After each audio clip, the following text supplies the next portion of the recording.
found this guy on YouTube who was doing this crazy thing called Reality Transurfing, and I bought the doggone book, Reality Transurfing, and I did everything on it and tried to read it, and then I just listened to his audios and I read the book with it.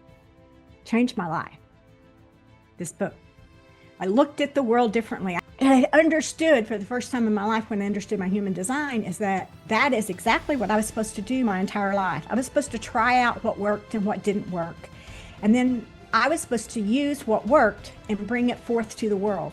And that's why all the work I do is based on human design, because your human design can give you a understanding of where you came from, why you came from, and how you're unique and why you're different. And I moved from and left my really great, awesome job that I had that paid a lot of money, and I was a big wig. Jobs didn't happen. Get in my car, and I realized as I get in my car, you have to do everything different.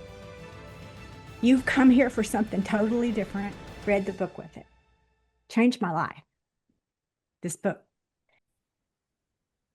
All right. Thank you guys so much for being here. Really excited today to have someone who's a good friend of mine, someone that I've worked with for probably, about 5 years now in Yeah. reality transurfing and in human design. Dr. Jeana Locke, someone who has studied a lot about human beings on a professional level as well as a spiritual level. And I don't want to say too much about your background. I'll let you kind of explain that.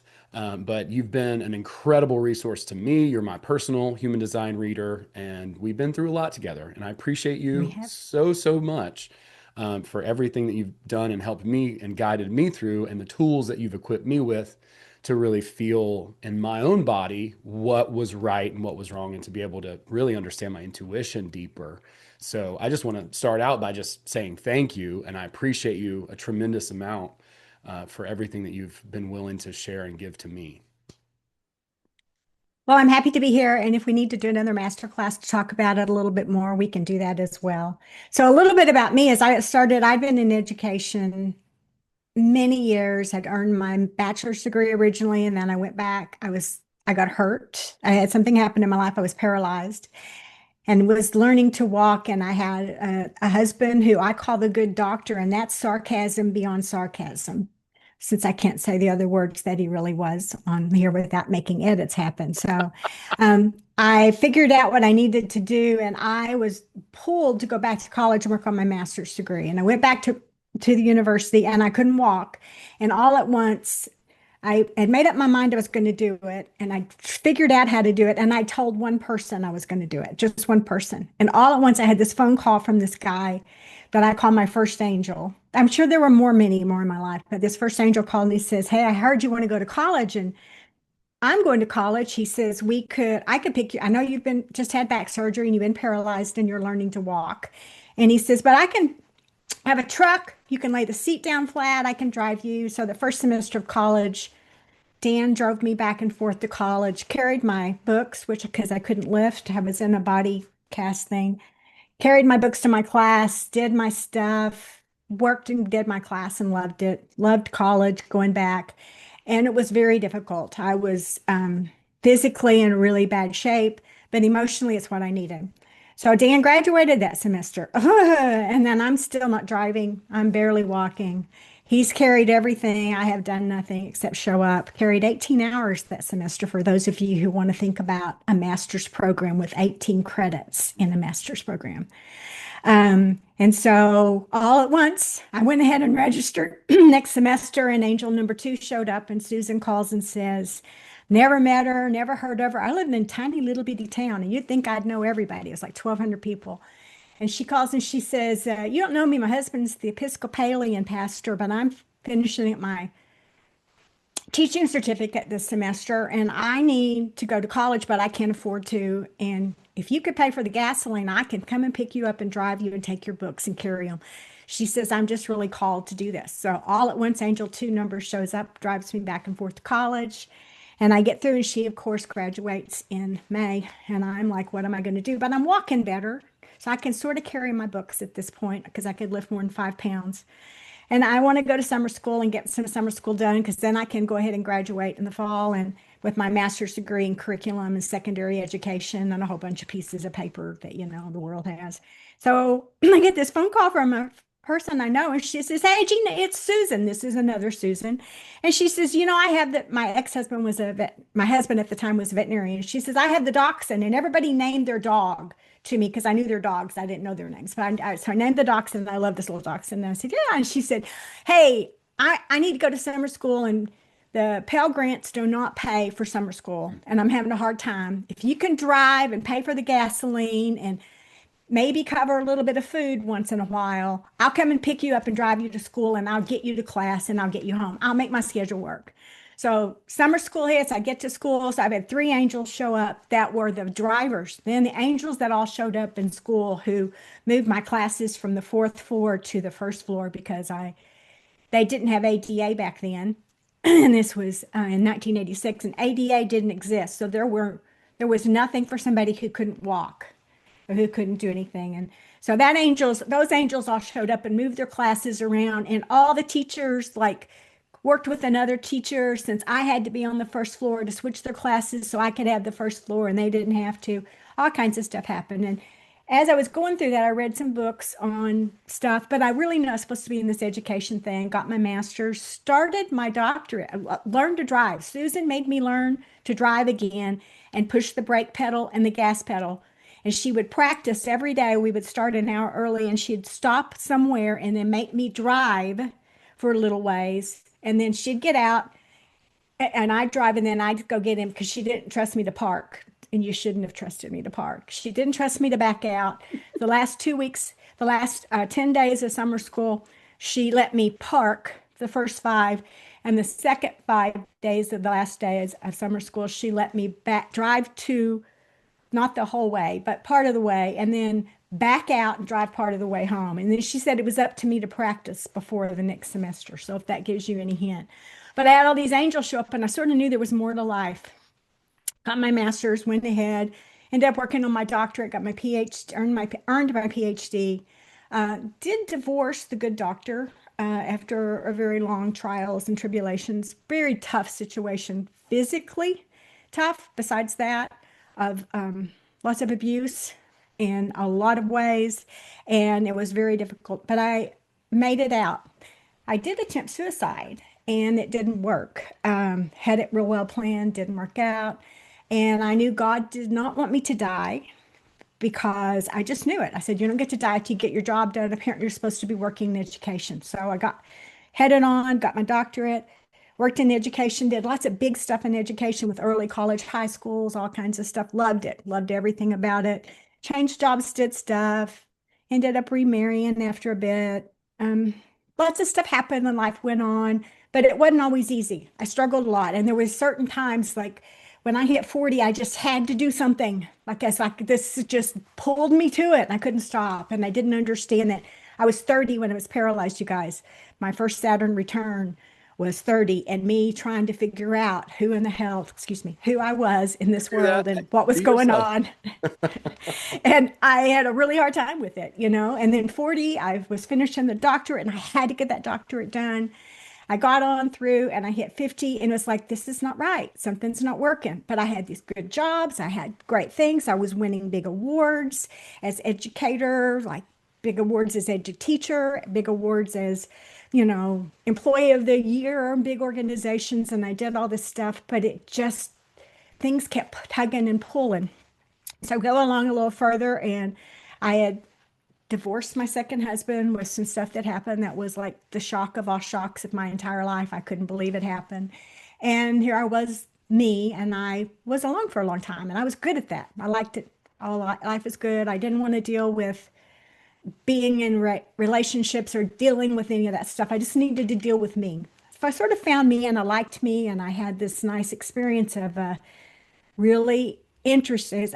And I finally dated somebody after a while. We dated a long time, and we got married, and I moved where I was and left my really great, awesome job that I had that paid a lot of money. And I was a big wig and employee of the year of the sixth largest community college in the nation. And you talk about if you want to win an award, I won it. If you want to have it happen, I did it. It was great.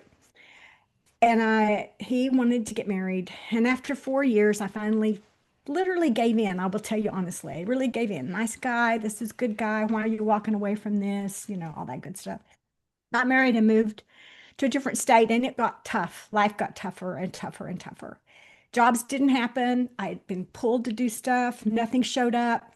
You made too much money, you have too much education, you had a 4.0, all of that kind of stuff that just, can you imagine? Doing all that. In the middle of that, I was doing something one day and I was driving over to a different city and my car hydroplaned. And it hydroplaned with the semi sitting next to me. It had been dry, no rain, and all of a sudden it started pouring. All of a sudden I'm in the middle of a pouring rainstorm and it almost stops and I'm going about 25 miles an hour by this semi up this slight hill on a turnpike and my car hydroplanes underneath the semi. I watch the semi wheels go around and around. And I'm watching and I'm like, oh, good. I get to die this time. Life's been really hard. The first time I'd had surgery, I didn't wake up really well. So I sort of had a near-death experience. After 3 or 4 days, I finally woke up and I didn't know who I was. The second time I tried to commit suicide and it didn't work. And this time I'm thinking, oh my gosh, I get to go. I am excited. And I was fine with it. I just let go of the wheel. I just stopped. I said, I hope nobody else gets hurt on this. And I just let go. And I watched the wheels and I watched the concrete barriers on the turnpike. And all at once, my car sitting in front of the semi on dry pavement. And I'm like, what just happened? I mean, I'm like, I should be dead. I thought maybe I was. And then I decided because I could feel the steering wheel, I wasn't dead. And I didn't know I didn't know how I got there. I knew the angels had come just like I'd felt them come those other 2 times. And I felt the angels and I did it. And I just started crying my heart out, bawling, bawling, bawling. I was so sad that I hadn't got to go home to where heaven was. And I turned around and I stopped them and said, okay, I got to figure that I'm just doing okay. And I'm driving along. So I'm going to about 45 miles an hour because I finally started going a little faster. We're on the turnpike, you guys. And then behind me, as I hit about 55, all the lights start siren. And a highway patrolman is behind me, pulls me over. I slow down and pull over like you do where I live. You pull over and he pulls behind me. And I'm like, why is he pulling me over? I don't know why he's pulling me over. As he gets ready to get out of his car, it starts pouring rain again. Like, I mean, buckets.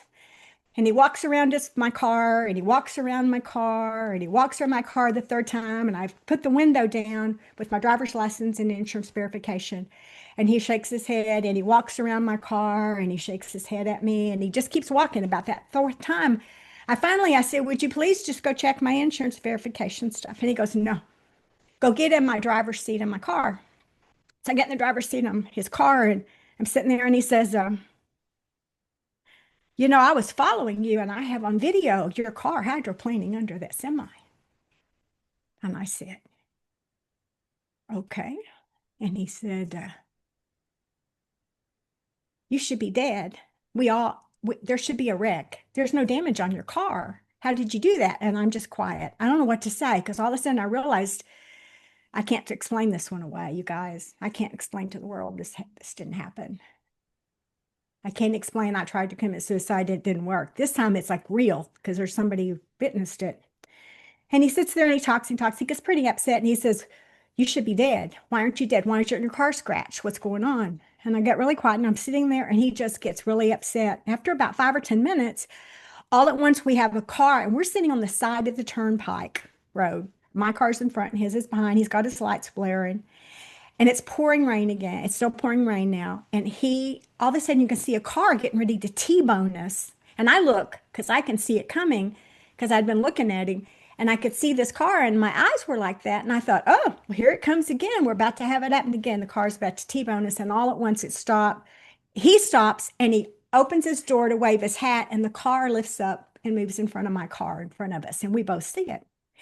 And then he gets back in and he's about frozen and he says, you're not real, are you? You're not real.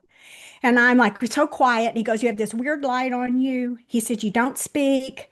He says, I don't know what keeps happening. As we go through this, we get through this whole experience. And after a while, about 40 minutes or so, I finally say, will you please check my driver's license and stuff? And he won't touch me. He won't touch the driver's license. He won't touch anything. He's totally freaked. What am I going to tell my boss why I pulled you over?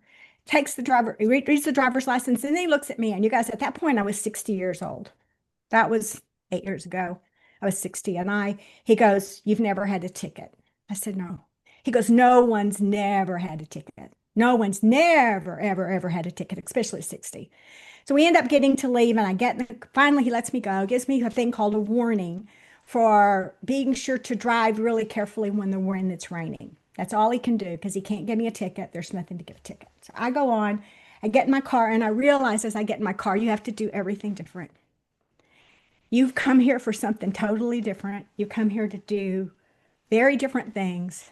And here's where you are. And since the age of 58 to that 60, I had just been totally lost, and everything I had tried had not worked. Nothing had worked. I got home and I, I stopped and I realized I have to do it all very differently. And I started digging into energy healing. I dug in, I ended up connecting with an energy healer, doing emotion code, body code, and all those things. I started doing that. She did work with me. I found this guy on YouTube who was doing this crazy thing called Reality Transurfing, and I bought the doggone book, Reality Transurfing, and I did everything on it and tried to read it. And then I just listened to his audios and I read the book with it. Changed my life, this book. I looked at the world differently. I could look at it like I'd been the victim of everything, or I could look at it, I'd had an opportunity to do so much more. And from that moment forward, I changed everything I did. That guy, he hears it, he never believes it, but he totally changed the way I looked at me and changed the way I saw myself and changed the way I felt in myself because I got it when I heard him read this book. It touched my heart and it pulled me in and it tugged at me for me to do more. So fast forward, I go ahead and do some more stuff and later on, and I end up certifying in energy healing. I'm certified in a whole bunch of energy healing. Like I'm one of those people that just keeps getting those pieces of paper. I certified in human design. I learned a lot about it. I understood how it worked, and I connected the dots between human design, energy healing, and Western medicine, and how that all flows together. And what I found for me was that it is truly how we tell our story and what we do with our story and how we do it. And it all came back to Bootsy Greenwood reading that whole story about pendulums and getting pulled and reading the whole part about the rising, the whole rising morning, the sun coming up and reading it from the two angles. And I just started putting, every time I got down in the dumps, I put it back I reread that day with a higher angle and a different angle. So that gets me to so then I studied human design. So I hunted till I found Bootsy Greenwood one time. And honest to God, if he didn't feel stalked, he should have felt stalked. He was until I found his email and I emailed him and told him how he had made a difference in my life. And we ended up connecting, became friends. And from that's how you got me today. So I happen to have a human design that's called a manifesting generator. And a manifesting generator is somebody who's super busy and does a whole lot and multiple tasks and does everything. So I learned a lot. And I'm a 3/6 in the profile number. And the 3/6 on the profile number is, you know, um, it's three is a explorer, experimenter, trial and error. And all my life, I thought I'd failed at everything I'd done because I'd try it and then I'd leave it. I'd try it, and then I'd leave it. I'd try it, and then I'd leave it. And I understood for the first time in my life when I understood my human design is that is exactly what I was supposed to do my entire life. I was supposed to try out what worked and what didn't work. And then I was supposed to use what worked and bring it forth to the world. So my whole deal of learning and being trained and all those educational things and getting all the teaching licensed professional counselor and learning assessments backwards and forwards and working on national accreditations and doing all that was important. Learning how to learn to do energy healing and go through that, understanding human design, being able to read and stop and pick and pull was a big deal because because I was a 3, I was supposed to do all that. And then I was a 6. And when I got to be 58 years old, which is the age I was when I moved to Oklahoma from Texas, from my great job to my life changing, I had to get to the point of knowing that there was more to give Like I was supposed to give back and be the wise sage. So it's my turn to give back to the world now. And when I don't do it, I feel really crappy, don't feel good. And when I do it, I feel really awesome and I feel joyful. And so all of those experiences brought me together. And that's why all the work I do is based on human design, because your human design can give you a understanding of where you came from, why you came from, and how you're unique and why you're different with what you're going to give to the world than what somebody else is going to give to the world. Like what I'm going to give to the world is going to be very, very different than what Bootsy gives to the world. His world is going to show up, and what he provides to this world is going to be through mastery and different stuff. And mine's going to be through experimentation and trial and error and bringing it forth. So with that, I bet you'd like to know a little about human design, wouldn't you? Yes, yes. Yeah, and y'all, if Jeana was in the first time we did the deep dive into the reality transurfing, we did it like a book club. And I mean, she added a ton to that. And we've been in contact for years and years now. And every time I've had kind of like a really transitional point, I guess I would say, in my life where I'm going to try this or I'm going to do that. She's the first person that I reach out to be like, "Hey, Jeana, I'm thinking about doing X, Y, or Z. What do you think?" And so she's just been instrumental in my life. And yeah, the way we met was yeah, You amazing. You never know. stalked. Yeah, I mean, well, I'm It wasn't a bad stalking, but it really was. I really wanted to find him. I needed to tell him thank you. Because once I got everything pulled together and I started looking at my life and recognizing how everything connected, I totally got it that I wouldn't have gotten there without reality transurfing. And I couldn't get this book by itself. And I have my bookshelves are 9 foot you have tall more and books than 13 I foot. do. I don't appreciate And that. I have 9 foot and 13 foot across here of bookshelves, and they're filled with books. And then there's books in the garage. So I can read and grasp something from a book, and I couldn't get it. So I listened to his Audible at that point, and I on YouTube, very legitimate, very good. And I just had to tell him thank you.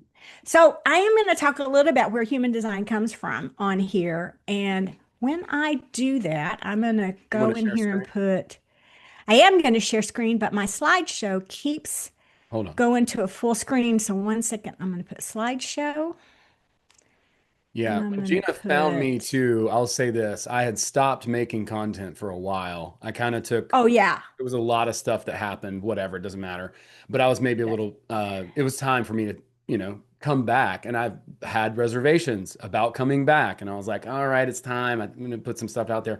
And I think maybe those first couple videos that I start putting out there is what she found and how she was able to email me, if I'm not mistaken. So it was a big confirmation for me to start making content So again, yeah, videos. he wasn't easy to find on anywhere for about 2 years probably. And in those years, I had subscribed to his YouTube channel, and one day it popped up that there was a YouTube from him, and so I went in, and then I started going like, who is Bootsy Greenwood? Like, who is he? So I can email him. I want to email him and say thank you, and I want to say something. And I'd commented on a couple of videos and stuff, but I literally hunted until I figured out where a way to like figure out that here's a good way to connect with him. And it was truly, I was really pulled. And I will say, even to this day, that he gets a text message from me once in a while saying, your guides are talking to you, you're not listening, you probably ought to get off your butt and just do it. And Hmm. he gets those kind of text messages like on really weird times.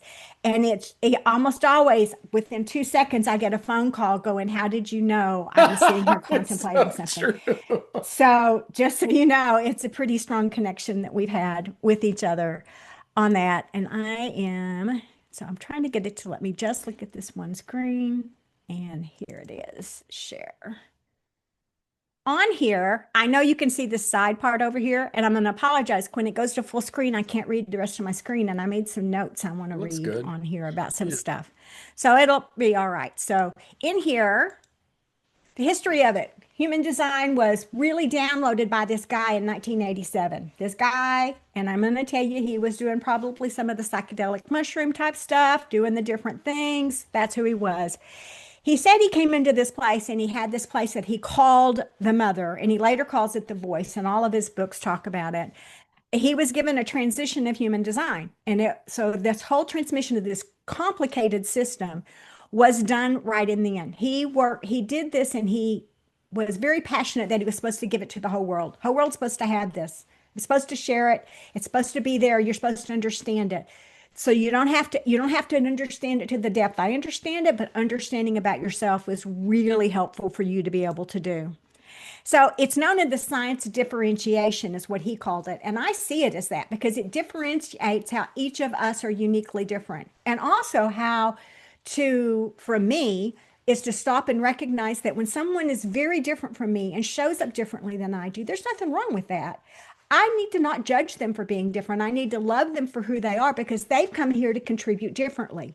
They've come here to do it differently. And if they don't see it the view I see it, then I've got to get myself to understand that that's me judging them, and I don't want to be judged. So why can't I just love them as they are? So when I said I'm a 3/6, I think the first thing I learned after I learned my human design, I'd been at a retreat and I had a reading from Karen Curry Parker that lasted about 2.5 hours.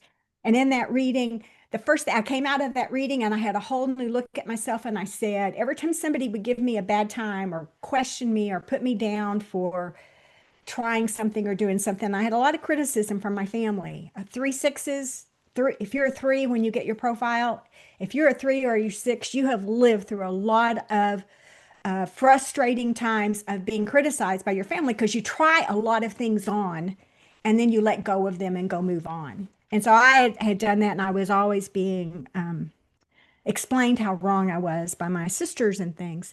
And as I said that, I used to come in and say, when somebody would say something and they didn't like what I was doing and they wanted me to do it different, I would just stop and say, I'm an MG, I'm 3/6, I have a sacral authority, and I'm just fine. And I turn around and walk off. Nobody knew what in the heck I was talking about for years. And I didn't really care because, be honest with you, it stopped them in their tracks. And I will tell you that once you know your design, those words right there will, and then you just turn and walk away, and they'll say, what is that? And you can say, it's human design, go figure it out, and walk away. And they probably will leave you alone because they have for most of my clients once we do that. So as I say that, it was what I understood differentiated me, and it helped me stop and look at it. It's the Kabbalah, it's a Western astrology, it's quantum science. It's a whole lot about jumping timelines, just like, well, this is my words, jumping timelines. It's just like reality transurfing. You can change your timeline. You can move into a different timeline and get yourself in a different vibrational place. And human design does that with the quantum part. It has the chakra system in it, and it has the I Ching. And the I Ching is the 64 different things on there. It has many, many layers. We're only going to go through a few layers today. And if you want to get into deeper layers on it, find yourself somebody you connect with on a human design part, because the layers are, the first ones are your type and your profile. And you want to know a little bit about your authority, which is how you make decisions. And then after that, as Bootsy can tell you, we've gone into deeper layers. Like ever so often I'll call him and I'll say, you're in a big astrology thing right now, and it's hitting you and you're not getting there.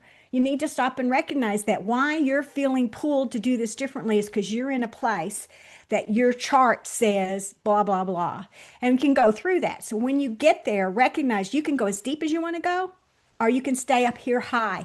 All you really have to do to learn to enjoy and love yourself more is learn your type, learn your authority, which is how you make decisions, and to learn a little bit about your profile. Those 3 things right there will keep you, if you just learn how to do those 3 things, you're going to stay in alignment with the true person that you were designed. I look at it as, you can say God or source, whatever, but source made an electrical wiring system in all of us, and we call it human design.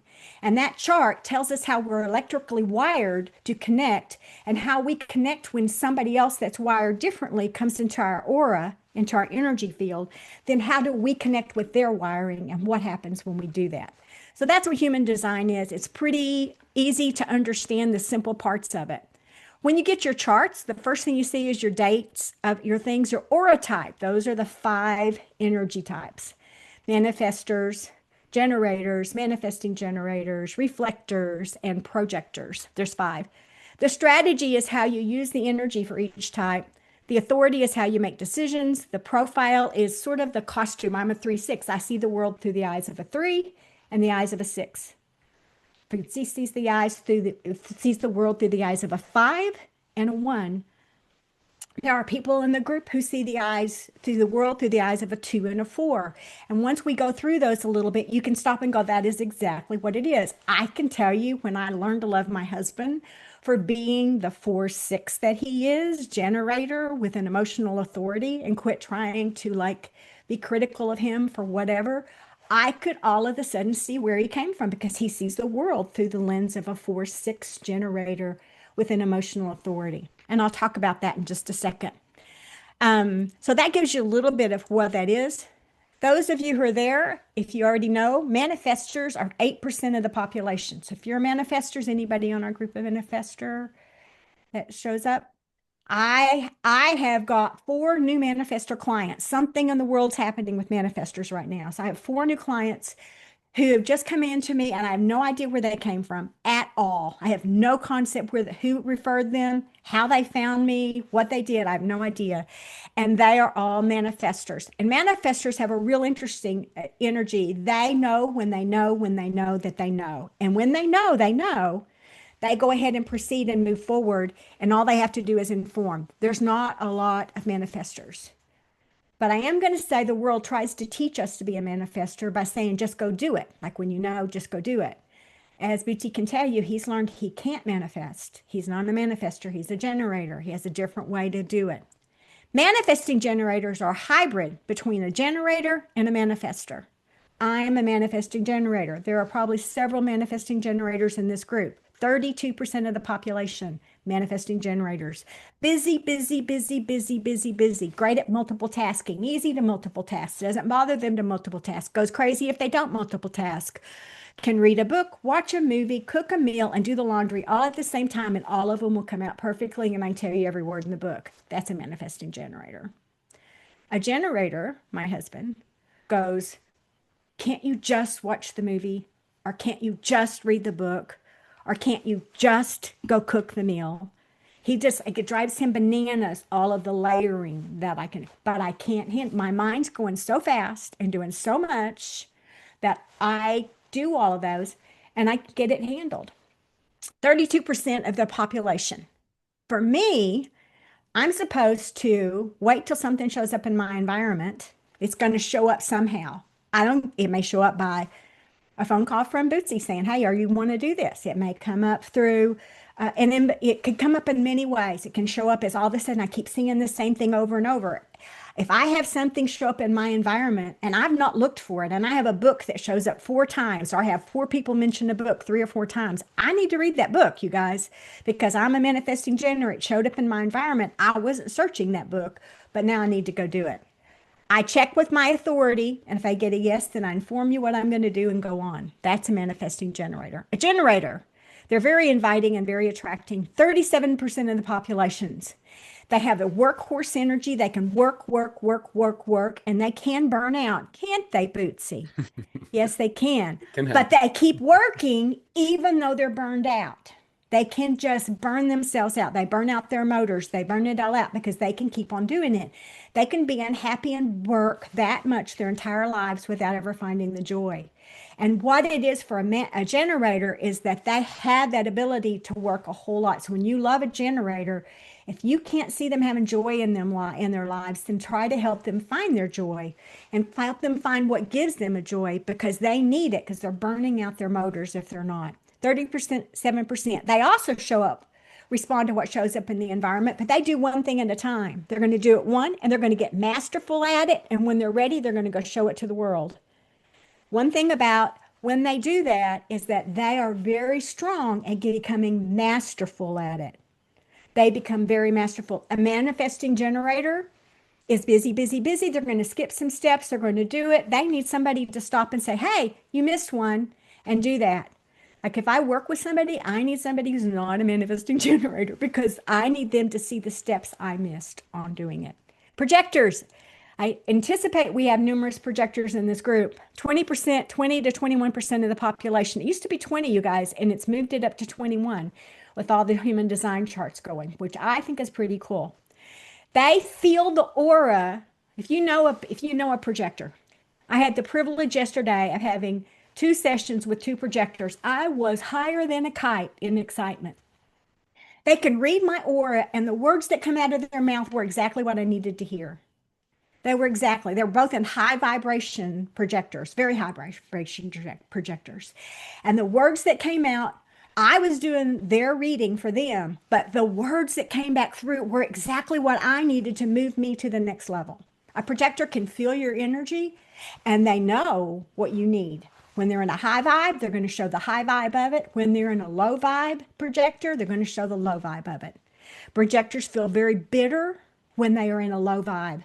You can met projectors who are really bitter, probably, and you hear about the bitter person who's done something and they're just very bitter about everything and they look at it from that angle. But they literally can feel the energy around them. And if they are attracting high vibe people, when they tell you, if you ever ask a projector, and I did yesterday, I asked one of my projectors, what would you see that would be my next best step for me to do to help more people? And I literally got the most amazing information yesterday that was just unbelievable that I wouldn't have even thought of because she could feel my aura. I'm in a high vibe, she's in a high vibe, and she gave the information that I couldn't see for myself. Now, all you projectors out there, you can't do that for yourself, and it drives you bananas. And you have no understanding of why you know for everybody else, and you can tell for everybody else, but you can't know for yourself. Go find yourself a good projector friend. Go find you a friend who's a high vibe projector who can do it for you. Or get somebody who's really good at Akashic Records who can stop and help you get through those things that you need to do. Because projectors, it drives you bananas on why you know for everybody else and you don't know for yourself. I don't know for everybody else unless I ask. But a projector knows no matter what.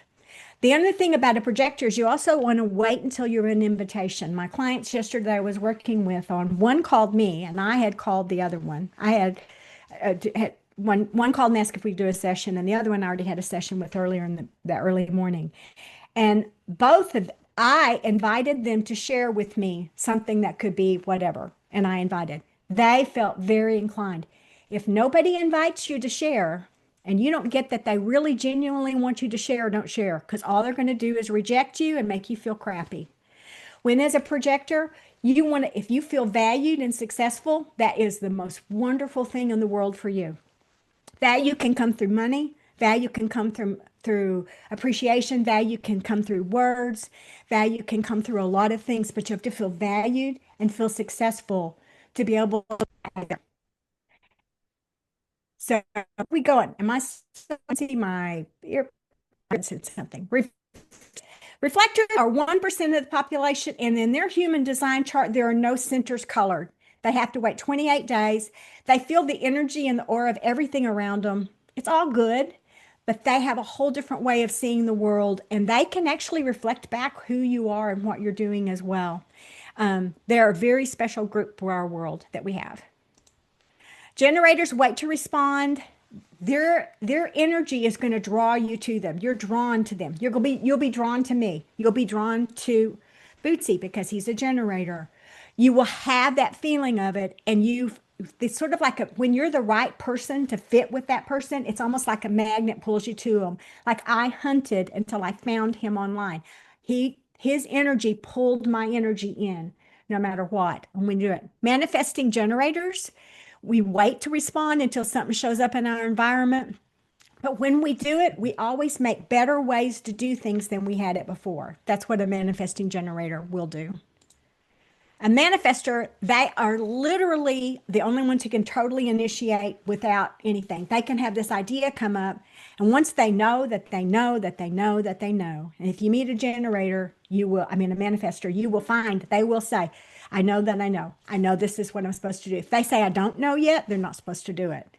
But if they say I know that I know, they can totally initiate it and start a new project. They are very innovative, they have new ideas come up, and they demonstrate new and awesome ways to experience the world.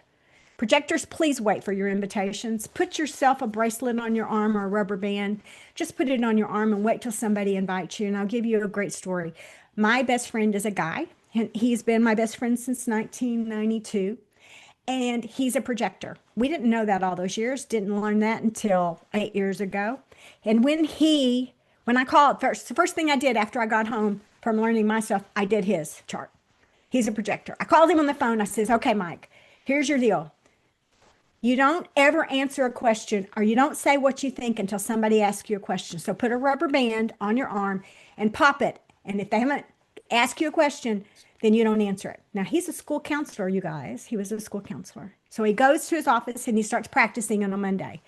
So kids gets into his office for discipline or gets into his office for something, or a teacher comes in to complain about a student or whatever. And he sits and he calls me after the first week of school, that first week of school that he's in there. And he goes, Jeana, this is the most miraculous thing I've ever seen. Everybody should know this. I said, only projectors. And he got really quiet and he said, I didn't say a word to anybody until they asked me a question. And when they asked me a question, then I answered and I started talking. And he said, every student did everything I needed. Every teacher, everything worked so perfect. He said, I'm going to try this with my family this weekend. He went to his family and he waited till they asked a question. And if they didn't ever ask him a question, he just left after a while. Took him almost 6 months with his family, but literally turned around the relationships with his family, changed his whole dynamics at school. And now his whole life is he waits until somebody invites him. And when somebody invites him and says, hey, would you, or could you, or would you help me? Then he does it. If they don't invite him, they don't want to know, because his aura needs an invitation, and they know that his aura needs an invitation. Invitations show up in many ways. One of my other projectors not long ago had been talking about, and it'd be nice to buy a house, but you know how expensive houses are, and and they're in Georgia. And she was like, I just don't know. And so things had come along, and we had done an Akashic Records reading on it. And I said, well, I don't think it's out of the question, but it doesn't give me a clear answer. And an invitation will show up. So we go about 6 months, and she calls me on the phone one day, texts me on the phone. She said, we have to talk right now. Can you talk? Can you talk? Can you talk? And I pick up the phone call. And she said, we just got a notice from our landlord that we have 60 days and they're selling the house we're renting and we have no place to live. And she's like totally freaked out. She's with her human design chart, her stuff in there. And she was very quiet. And I said, oh my gosh, what a wonderful invitation the universe just sent. Now you can go look for a house. And it's going to show up and it's going to be perfect. And I was all excited and thrilled and pumped because I said, this house is going to show up. She's like, you have a lot of confidence in these invitation things, don't you? And I said, yeah. So I said, okay, do you know a realtor? She goes, yeah. I said, do you trust them? And she said, yes. So we went through, she calls the realtor. She tells them I said, get your budget. Don't go over it. She puts her budget out there. They go over it. So it was on a Tuesday. Thursday comes up and this house pops up on the market on Friday morning. It went on the market on Thursday and on Friday morning it popped up. She and the realtor called. She says, we had to go look at this house. So they went over to look at the house. They looked at the house. They made an offer. Didn't make a full price offer because it was over their budget. Made the offer they could make. She called me and asked me. We cleared all the energy on it. Honest to God, we cleared the energy around it. They got the house for about a whole lot less, probably 50,000 less than the house was worth. But the invitation showed up and all of a sudden it worked. And now their house payments are less than their rent payments. And their utilities are less and blah, blah, blah, blah, blah. So projectors, it sounds awful to say, but wait for those invitations when they come up. Reflectors, you're going to have a lunar cycle. And if you have any reflectors in here, we do that really carefully because it helps them understand it. Generators. So a generator chart is always going to have this little box in the middle colored in. It's called the sacral. The throat is never covered in. So for Bootsy, he has this one colored, but the throat is not, or it doesn't have a motor to it. So you usually can say, this one here is you have this energy right here, but there's not a motor to the throat. And motors to the throat are sort of a big deal. They give it energy to that.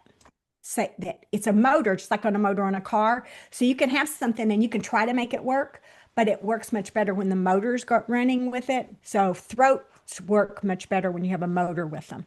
Motors are the will center and the emotional solar plexus over here. The sacral is a motor that will go up there, and the root is a motor. So somehow they can get up there. It could come from here to there, and that would be able to show a motor. But generators in general, They're going to have this, but anything else can be defined except there's no motor to that throat. Manifesting generators. Manifesting generators have the sacral defined. Whoops, I moved my doggone thing. Motors defined, and then it moves over and it goes up to the throat. So if you've got this little one right here where it goes from the sacral and the throat, or it could go straight up, or it could go around, but there's going to be a motor to that throat. And that's what a manifesting generator has. Manifestors. Manifestors have the throat defined and they have a motor to it, but they do not have their sacral defined. So when you don't have a sacral defined, projectors and manifestors and reflectors, you need to rest more because you don't have workhorse energy. You want to stop when you get tired, take a deep breath, if you can, put your feet up for 15 minutes and put on some reality transurfing stuff to listen to and listen to it for 15 minutes and let it cut off and then get up and then you can go back to work. But saying that to you is to realize you don't have workhorse energy and you want to stop and rest. Give yourself the respect to do that. Projectors. Projectors do not have a defined sacral. Many projectors may have just 2 centers defined. Some may have a whole bunch of centers defined. But the big thing is the sacral is never defined, no matter what. The sacral will not be defined on it when they get ready to do that. And there won't be a motor. There's several little things on that. Whoops, I got down there twice. The reflector has no centers defined when you get ready to do it. Here's a general concept of it. The emotional, these are the authorities that we have. So there's a bunch of different kinds of authorities. There's an emotional wave, which is 50% of the population. So 50% of the people on this call probably have an emotional wave. The sacral is 31.9, which is right over here. The sacral authority. That's this. Let me go back up here, right here. That's this little box in the middle, right here in the center. That's the sacral.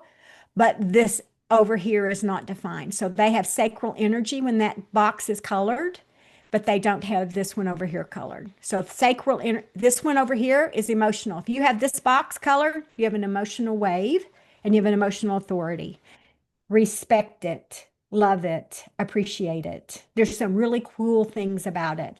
Cool things about it are, number one is it give yourself enough trust to not have to make decisions about big life topics immediately.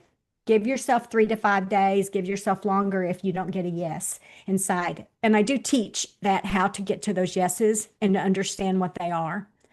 If it's white over here, and you're in a generator or a manifesting generator, and this is white on this particular one, this little emotional solar plexus is just white. That means you have a sacral energy. You have an automatic yes and automatic no. You may feel your body go forward. You may feel your body go backwards. You may find yourself going like this, or you may find yourself going like this. You'd be like, uh-huh, or uh-uh. And you may catch yourself doing it. Watch Bootsy. Watch him all the time. When you guys are talking, you'll see him and he'll try to catch himself not to do it. But his literally, when he hears you say something that's a yes, his whole body like goes like up a little and up. Like he has this movement that he feels your guide saying yes to him. And that's truth in that. Or if there's something that's coming up and he needs to say it to you in a little different way, you can watch his body almost go back slightly. I'm giving your telltale secrets away.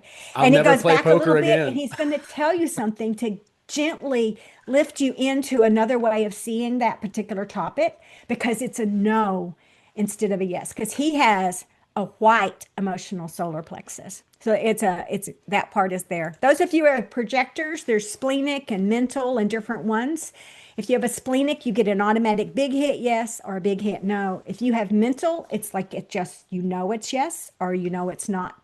And if you get one and you don't say, I don't get a yes and I don't get a no, then that's a maybe. So what do you think a maybe is? A maybe's a no.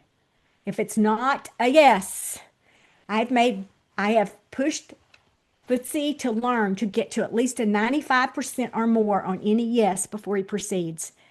I want an A+ on that topic before he goes forth. And if he better call me and ask me if I can release the blocks that are causing it not to be 100% before he even starts, because it's a big deal. So you want to be able to do that. There are different ones that are there. The lunar ones are just 1%, and the all of reflectors just all do that one when they have it. So in their emotional, it's you have a wave. So you have it. So give yourself 3 to 5 days and ask yourself the exact same question. So write the question in your text message to yourself and say, like, am I supposed to buy this program? Am I supposed to buy blah, blah, blah program or something? Or am I supposed to go to blah, blah, blah retreat? How's that sound? Am I supposed to go to blah, blah, blah retreat? And you get a yes that day because the person you're with is all excited about it and you're picking up their energy and you want to go. But you get off, you're not supposed to make a decision yet. It's a big decision if it's big money to you. And if $1,000 is big money to you, then it's a big decision and you're not going to do it yet. So you're going to turn around and then you're going to go, oh, okay. So go that night and say, am I supposed to go to this retreat? And that night you might get, maybe.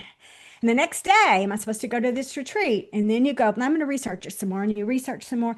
And you get yourself 3 to 5 days. And about the fourth day, third or fourth day, all of a sudden it's like, I really am supposed to go to this retreat. This is going to be a good thing for me. And you can explain all the reasons why, and you know it. Then you can do the retreat. But if you get a no, it just may not be, maybe the retreat's not this year. Maybe it's not, you're supposed to do it ever. Maybe it's supposed to be a different retreat you're supposed to go to, but you're supposed to check out a different one. Give yourself the honor of honoring your emotional wave if you have color on the small triangle to the right on your chart.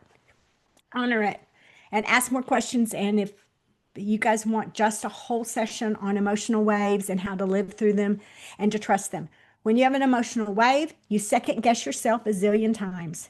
What you will find is you second guess and second guess and second guess yourself because you'll make a decision and then it won't be the decision because you made it so fast and then it's not right and then you second guess it. And so that's part of the part that goes. If you have the sacral, you get an automatic yes and automatic no. And those of us who have it, we have to learn to be quiet sometimes and not tell the world our automatic yes or no because our person with the emotional wave needs to get through their wave before they get to their part. Also, those with the sacral that have the white part defined, and this is my biggest thing I taught Bootsy overall, was that when you have that white emotional solar plexus, that small triangle is not colored on the right, that you pick up all the emotions of all the people around you and you amplify them 70 to 100%. So you feel them stronger in your body than they feel them in their body. And you will do anything to please them all so you won't feel their pain because it is 70 to 100% harder in your body than in their body. And it's one of those things to be able to do, and you end up people pleasing. And if you can stop and identify, I feel this huge need to do this because of whatever, like to people please. And you can say, is that even my energy? And we can teach a whole thing on that too. We can go through that. Splenic energy, you get a big hit yes and a big hit no. For projectors, you usually have had it happen once or twice in your life where it was so huge you will remember it. And if you can learn to go back to how that felt, then you can get that one really easily. All of these are pretty straightforward to do on it. The emotional authority one is really important because 50% of the population, and it's that little triangle right there, and if it's colored in, you have a wave. Don't make an immediate decision. Give yourself 3 to 5 days. And if you still don't know in 3 to 5 days, give yourself longer because it's still a no if it's not a yes. And when you get ready. Profiles, this is my favorite thing. This is what I really enjoy talking about a lot. And profile numbers are what come on your chart. And there are 6 of them. There are 6 profile numbers. Profile number 1, if you have profile number 1 on your chart, it is researcher, investigator, dig deep, dig, dig, dig deep. They have to dig so deep. Would you like to know about Bootsy Green, who has a 1 in his profile? He has to dig and understand it completely before he can teach it. He cannot teach it till he totally understands it and he digs deep. He may find a million ways to dig deep into it and get it there. And it's probably why I went to him to learn reality transurfing because he has a 1 and he dug deep to get it and to explain it and to find a zillion ways to get it to me. And he can explain it to me in the words I need to hear it because he can pick that up. As I say that to you, that is a really strong quality. Number 2, line 2s, integrate. So if you have a line 2 in your deal, you take information in, you have to sit with it a while. And when you're ready and you understand it, then you'll share it. But you have to sit with it. So all of the people who have twos, they integrate stuff, but they don't talk about it immediately. So I taught school for a long time, and I feel terrible about all the years. At the end of each class, I would have this list of, here's what we went over today, and I'd ask these questions to the students. Every two in the room, I treated them with much discourtesy because they had to integrate what I had taught before they could talk about it. So asking them the following day, hey, can anybody talk about blah, blah, blah? Twos could talk about it. So many people will think a two is an introvert when realistically, they're just not ready to talk. You're not ready to talk yet. Respect your twos and love your twos. Twos need to reflect on it and understand it before they're going to speak about it. If you are married to a two and you're a three something with your number, and you want to have this communications topic about something you disagree on, a two's not ready. And you're pushing them to do something that they are not ready and they haven't integrated yet enough to do. So learning the profile numbers to somebody can help you live with them more effectively and understand them. Threes, experimenters, explorers. I'll tell you what, those of you who are threes, just like me, as a three, you feel your whole life you failed at everything because you tried all this stuff and then you did it. So one thing I can tell you about a three is if you picked up a book to read, this is one of the few books I actually read all of. But if I picked up a book to read and I picked up this book and I had to buy this book because I felt it and I got a big yes in my authority, but then I got it home and I read 2 chapters of it and I put it away, did I waste my money? And most people would say, yeah, you did, but not for a three, because a three only needed those 2 chapters. A three will know what they need and they should only take what they need. And don't force yourself to go absorb everything in it if you didn't need it all, because a three didn't come here to get everything. They came in here to experiment and explore. It is a little bit hard when you have a three who is a chef and cooks because they can't explain how they do their recipes. It's really tough for them. And they never, my husband's a generator and he is a 4-6, but he is a strong four. He needs that recipe to be written exactly. And I have never in my life put anything down exact. And I have never even, I don't even use a teaspoon or a tablespoon to measure. I just put it in my hand and sort of like put it in because I know. That's because I'm a three and I can test and trial and I'm comfortable. Fours are never comfortable testing and trying. Fours. Okay, fours are great networkers and community builders. They also like the world to be safe. They want to know what's going to happen next. So a four is someone who they have a car and somebody comes to their house and they think it's probably time to buy. I'll give my example. I have a truck, an old truck out here. My truck is 2002. Had it a long time. We've used it a lot. We still are going to use it. But we're thinking about selling my car and that truck, and my husband has an SUV, and then buying a truck that's newer because the 2002 truck is a 2002 truck. And it has a little wear and tear. And I have had probably 5 people come knocking at my door asking if they can buy my truck. They say, it's been sitting out there. It doesn't move very much. We'd like to buy your truck. And it's really interesting because last time somebody came, I was like, maybe I'll sell my truck. Or maybe I just go ahead and sell it. And I was getting ready to go name a price. My husband said, wait. He said, we've got one more big job to do in the backyard and we're going to need a truck. So we can't sell the truck yet. And I'm like, yeah, but we're thinking about doing this other thing and we could do it and we can make do with one vehicle for a four. He's a four. He can't sell that truck until he has another truck, you guys. And the other truck's got to be in the driveway. And then I can call him on the phone and say, hey, you want to buy this truck? Because a four needs that other thing sitting there and safe. A three, no way. Go for it. I don't even have to have a car in the driveway. I can call an Uber and get to the car dealership and get me another vehicle. But I just made me an extra $1,000 on this one by selling it at that moment to those people. And I met them at the tag agency and we signed it over and insurance is gone. That's a three, you guys. If you're a three, you can do that kind of stuff. And a four cannot. Honor and love your fours because they keep you safer, because you'll jump the gun and they won't. So just love your fours the best you can because that's what they do. But they also build great communities that they're safe in. For many of you, maybe fours in here because this is a safe community. It's a big deal to be in a safe community. If you're not in a safe community, you're going to go away and get out of that community and you build your own. Fives. This is also Owen. Natural leader. He's a karmic mirror to those that they meet. People meet them and they see themselves as the possibilities of what they could be. And they either really love a five or they really don't like a five.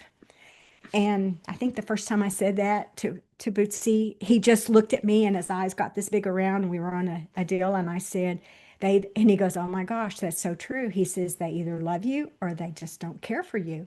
And he says, "It may not be they hate you, but they just don't care for you." And he says, "I don't get it. I feel," because he can see as a karmic mirror what their potential is. Five also believes everybody can be saved, and they'll try to. Like they want to save the world because they're a karmic mirror and they see the potential in everyone. Those people who are in a low vibration and are not at the right place at that time, they see you and they see, oh my gosh, they're going to try to change me or they're going to try to do this. So if you've got a five in your profile, respect the fact that some people can't handle your aura because you see their high potential, but they're not ready to see it, or they don't want to handle it, or it's not the right one. It's a big thing. They're also wonderful teachers and natural leaders. Six has three distinct phases when they do all their stuff on their things. And those phases on it, the six phases, you're 30, up to your 30, you're three. And then from 30 till about 50, you just observe and watch and get really much better. And then when you after 50, you go into that third phase of becoming the wise sage. And if you are a six and you're getting pulled to do something very different and you're over the age of 50, your six is telling you you're supposed to be doing it different. And it's going to tug at you and tug at you and tug at you and tug at you until you go do it. And I'm a six and I lived through fighting that and not going there to get there. You have a cross of incarnation, and it's the very top numbers, four numbers on your chart, wherever your chart is. That's your top cross of incarnation. I have a bunch of stuff on them when you want to learn about them. They're sort of cool to understand. Centers, there's 9. They're all in the same spots, and all the numbers on every chart are in the exact same spots on every chart. There's 64 numbers. The head is got ideas and stuff. If you have an open head, like your crown is white, then you hear the thoughts of others, but you don't realize you do it. And if it's defined, you have a real defined way of seeing of the world. The ajna is the third eye. It's where our beliefs are and our vision. And if it's open, you literally can take in everybody else's visions and thoughts, and then you can create something new. But you also get mixed up on what's yours. The throat, if it's open, is that you can get all of these different ways to do stuff, but getting your own out is a little harder to find. So for Bootsy, it took him a while to find his voice. It took him a while to find that he has multiple ways to get stuff out. But verbally for him is really good. I have a generator that I work with, and she does a lot of writing. People can read her writing, and they're pulled into it. For him, if he speaks it and people hear it, and they visually see him with their third eye, all of a sudden they can envision and encompass that experience. This is the G center right here, is that triangle, and it is your identity. If it's open, you've picked up everybody else's identities, and it's really tough when you're little. I think of the little kid who is at school and they've liked soccer and wanted to play soccer. And they got to school and a bunch of the other kids played baseball. So all of a sudden they come home and say, I want to play baseball now. And then something happens and they do something different, and somebody else comes to school and they get to be friends with them. And that person likes basketball and then goes home and says, Mom, I want to be and play in basketball. That's a person with an open identity. It's white because they pick up the identities of other people and they go try all those things on until they figure out their own. They're really wonderful and understanding when somebody needs to be loved and when somebody needs to be held on it. They give you a lot of your purpose and path of what you do. This small one right here called the ego is the will center. For if it's defined, you have a very strong willpower. Mine's totally open. There's nothing touches it on mine. And only 8% of the population have it defined. But when you meet somebody with a defined will center, and yours is open, which majority of ours are, then all of a sudden, that's why when you have an emotional wave, you don't buy that day because you don't know if they have that. You want to be sure that you're doing this because you want to, not because their ego center says you should buy, and not coming from that place. Their ego may do it from a good place, but it still means you don't know if their willpower is driving you. I like to go be around somebody with a defined ego. I have a friend with one. When I am finding myself procrastinating, I need to go get around her because she's going to propel me. I'm going to pick up that willpower energy, and all of a sudden, I'm going to go forth and do a bunch of stuff. That emotional solar plexus, I already talked about. If it's white, you find yourself being a people pleaser until you learn how to identify what's yours and not. If it's brown, then you find yourself second guessing yourself until you learn how to do that. The sacral is your workhorse. This is your fear center over here. Fear. And this also is where your intuition lies. Some of you have gate 57. You happen to have Bootsy who has a double gate 57, which is the strongest gate of intuition in the chart. And he has a double in his chart.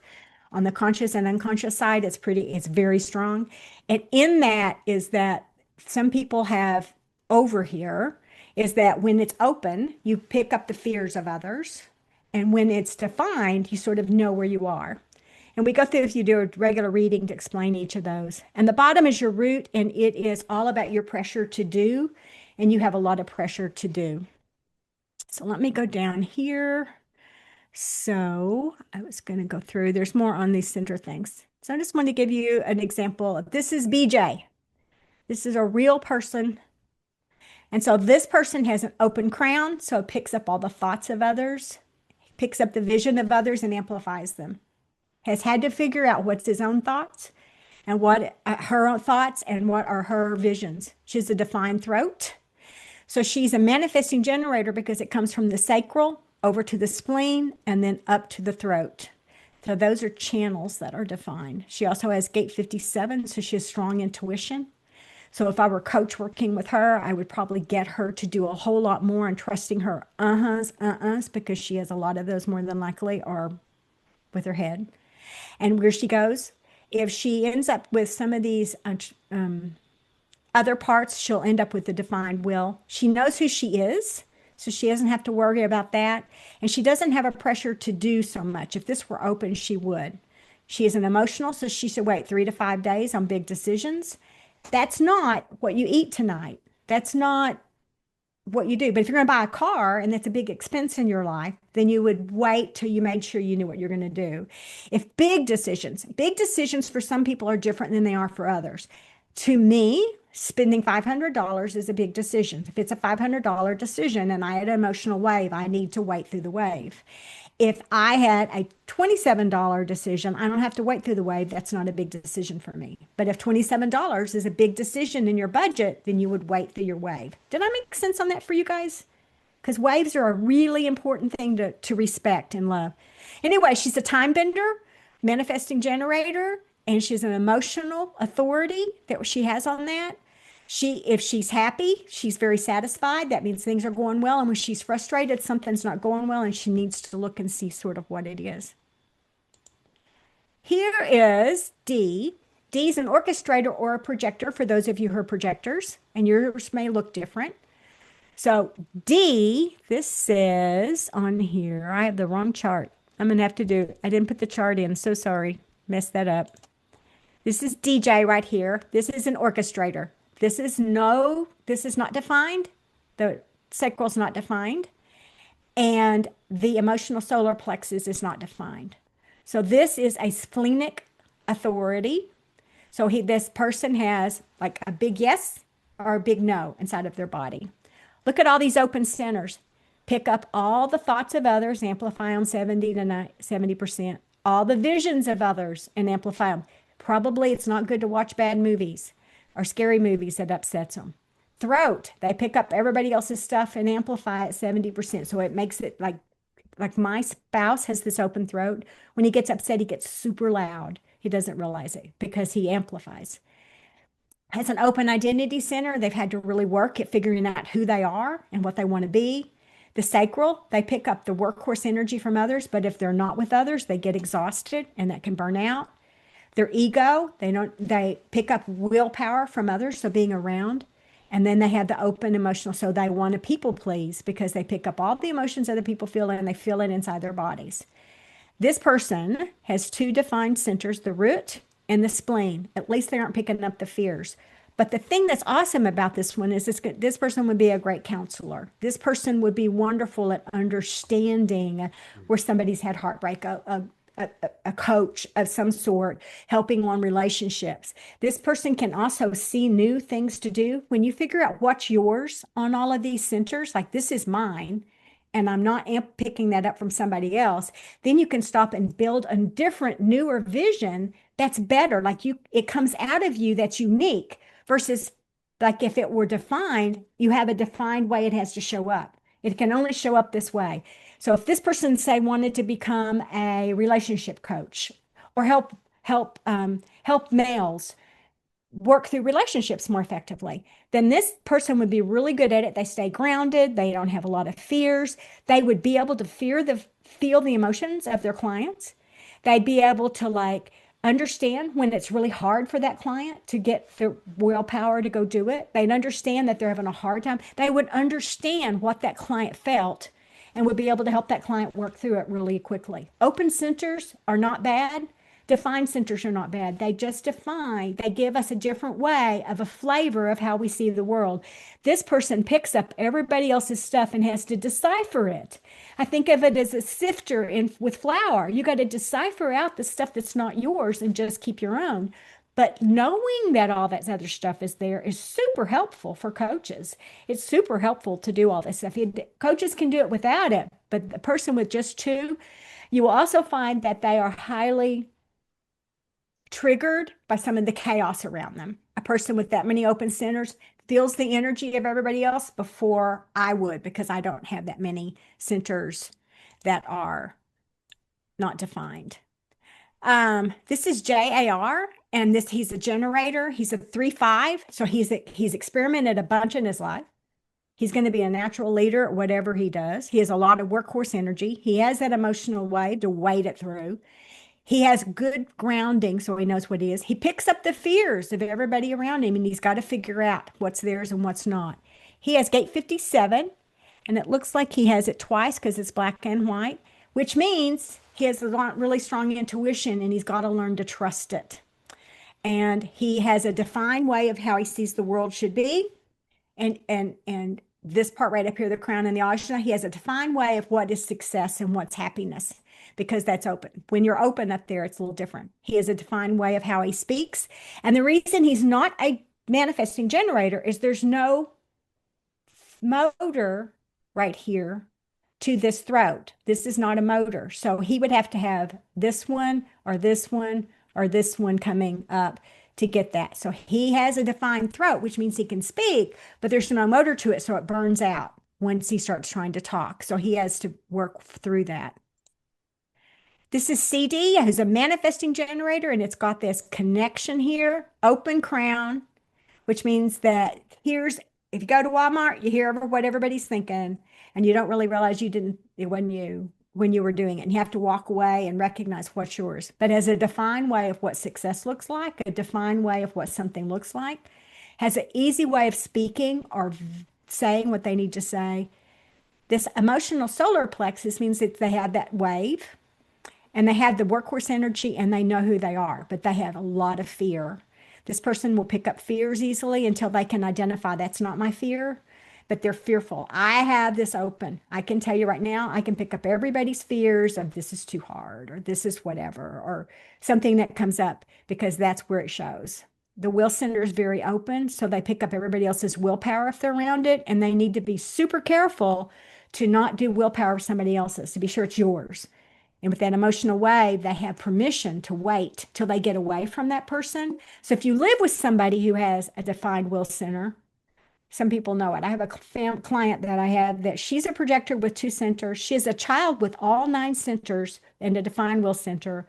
Her husband is a generator, and he has 4 centers, and her son is a generator, and he has like 3 centers. This child who has all the centers defined with that will center runs that household. Her willpower goes through, and everybody just gives in because they can feel what will happen from her energy. When we started training and helping them to understand that's her willpower, that's not yours, you're just doing that to pacify her, that's not good for her in the long run, totally changed the dynamics of that household. Did that make sense a little bit? I hope. This is Owen, you guys. This is his chart. So when I talked about a coach earlier, he's number 1, he's a 5, so he's a great coach. a visionary leader and resource person.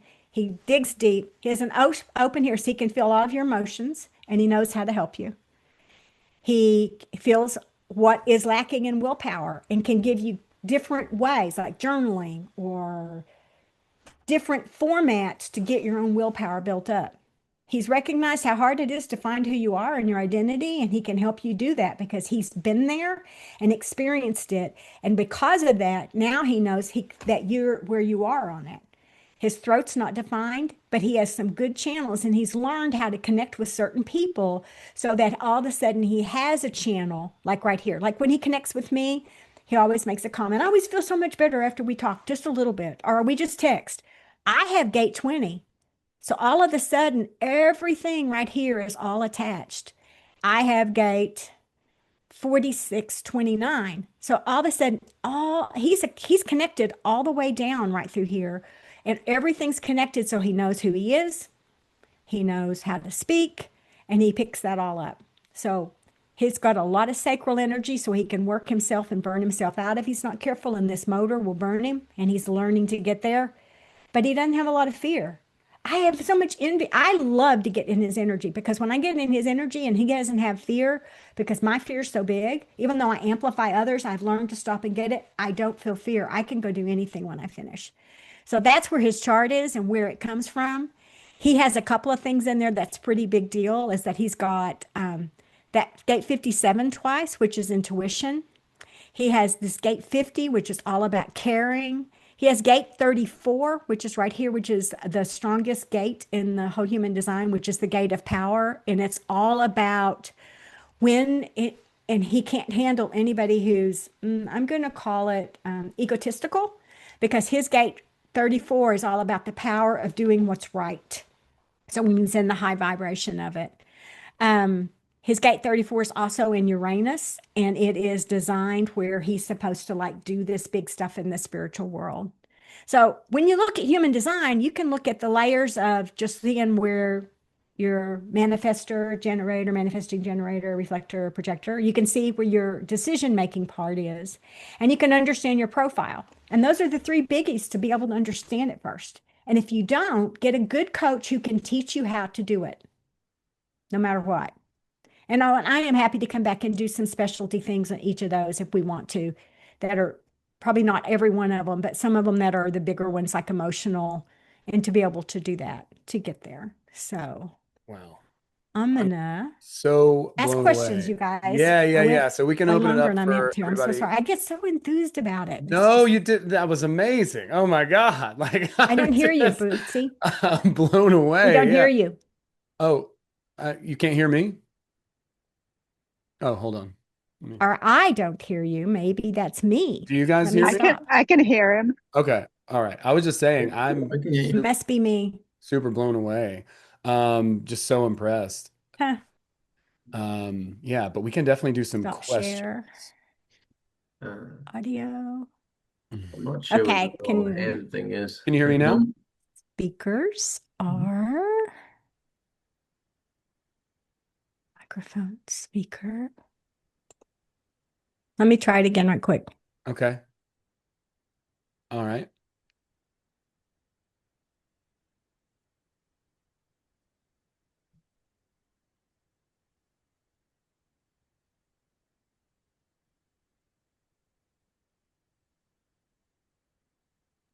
I can hear you now, so try it now. Okay. You got me now? Yeah, my Okay. earbud stopped. Yeah. Okay. Yeah, they do that sometimes. All right. Well, cool deal. Cool deal. Awesome. So everyone could hear you for the record. You just couldn't hear me for that second. But yeah, if we want to do some questions, guys, let's Please. we can ask. We got at least a little bit of time. How much time do you have, Gina? Just so I'm clear. I gave myself 2 hours for total. Okay. All right. Well, So that's I've got time to answer. They may not want to stay that long, but okay. I can. So I will stay I'll stay that long too. Let's do it. Let's blow it out. Fuck it. All right, cool. So if you guys have questions, yeah, let's just raise hands or whatever and I'll bring you up and you can ask Gina. This was amazing. Like I learned so much this time. Like I think very many of the times I'm just like, trying to understand myself, I think.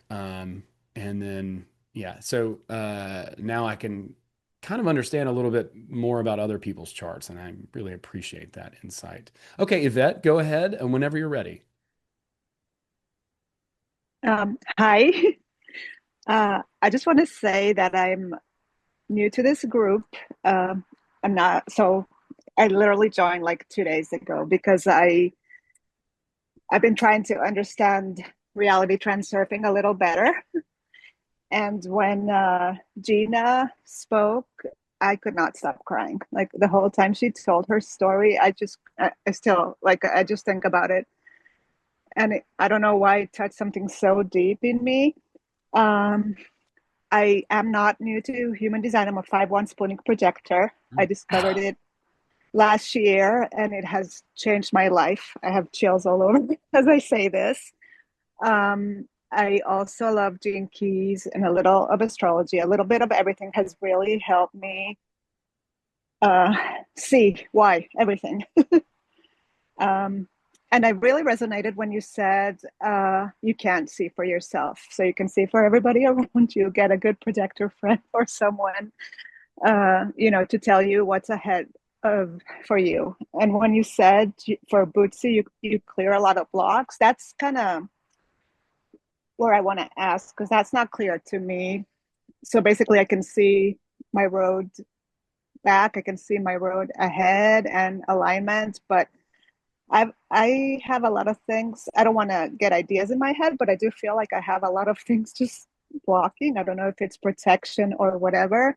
And I'm super interested in know a little bit more about that. And about spleen, you're my person. I have chills all over. I feel like I was meant to connect with you. And But I when you don't do say it this. in when you do an individualized reading with somebody, go through the chart and can explain. And literally, I usually go to the, my first certification after Motion Code was Akashic Records, and it's fairly simple for me to do. And I can go in and I usually end up reading somebody. And when Bootsy says it changes him each time, is because we go into what he needs at that moment at that time. Because he wasn't ready for some of the stuff we did today that we talked about. He couldn't have handled the first time we did a reading. For him to totally get the fact that he had spent his entire life doing whatever he could do to make everybody happy in his whole world. And he would do anything to have them not be unhappy, anything to have them not be unhappy. And he had to start learning how to figure out what was his and what was theirs and then let go of theirs. So I do energy work on top of human design. So mine is much more than just human design. I do Eastern modality stuff. I use emotion code, I use body code, belief code, alignment code. I'm Topican healing I'm certified and all these things. I do huge amounts of pendulum. I have a whole lot of my own stuff. And I will tell you right now, I usually teach it. Is that fair to say, Bootsy? I teach you how to use it Of yourself. course. Yeah, yeah, You yeah. may not you may not want to do all of it, but it can teach you how to do it to like release. But you have to figure out what's yours and what's not yours. So getting your really good yes or no is the good thing. And I use the pendulum. Yeah. Yeah. And I use a pendulum for a positive reason, not a negative reason. Right. Um, but the pendulum I use, a physical pendulum to be able to stop. And for projectors, I encourage all the projectors to use it. And when you are having a hard time trusting your sacral or your emotional wave, you can pick up your pendulum and go with it as well. I literally have a pendulum that is for I have mentor clients that are I just do mentoring. Like they spend a year and we work together for a year, 4 day, five, every week at least for 2 hours, and then we have lots of other stuff. And they each have their own. When I'm working with them, I have a pendulum that's just for them, and they have a pendulum to work with. So I'm encouraging you to get a pendulum and do a little training with it. And Bitsy, if we need to, we can do a small pendulum training on here, and because it is helpful to learn how to use it properly and how to do things. So. I'm glad it resonated with you. I will say, as a projector, is knowing and finding some other projectors is really helpful. And Yeah, having well, someone who loves my mom is it a is, projector, but she's very, very conditioned. She's actually a 3-5. oh, So she's a 3-5. So yeah. finding somebody who's learned to not judge and to not go there, because for projectors, it's really hard. For the rest of us to understand what a projector goes through is difficult. I almost get teary every time I think about it because my projectors know. Like they know. And it's like Mike. Mike spent his whole life telling me what I should do from 92. when 1992 when I met him. And he spent his whole life up until 8 years ago when I turned 60. He spent all of that time, 30 something years, telling me what I needed to go do. And I loved him anyway, but I really loved him once I knew he's a projector. And once I said, now he waits until I ask him. Like I can ask him and he waits and I take it. I take his advice now. I never took his advice before. I just blew it off because I didn't invite it most of the time.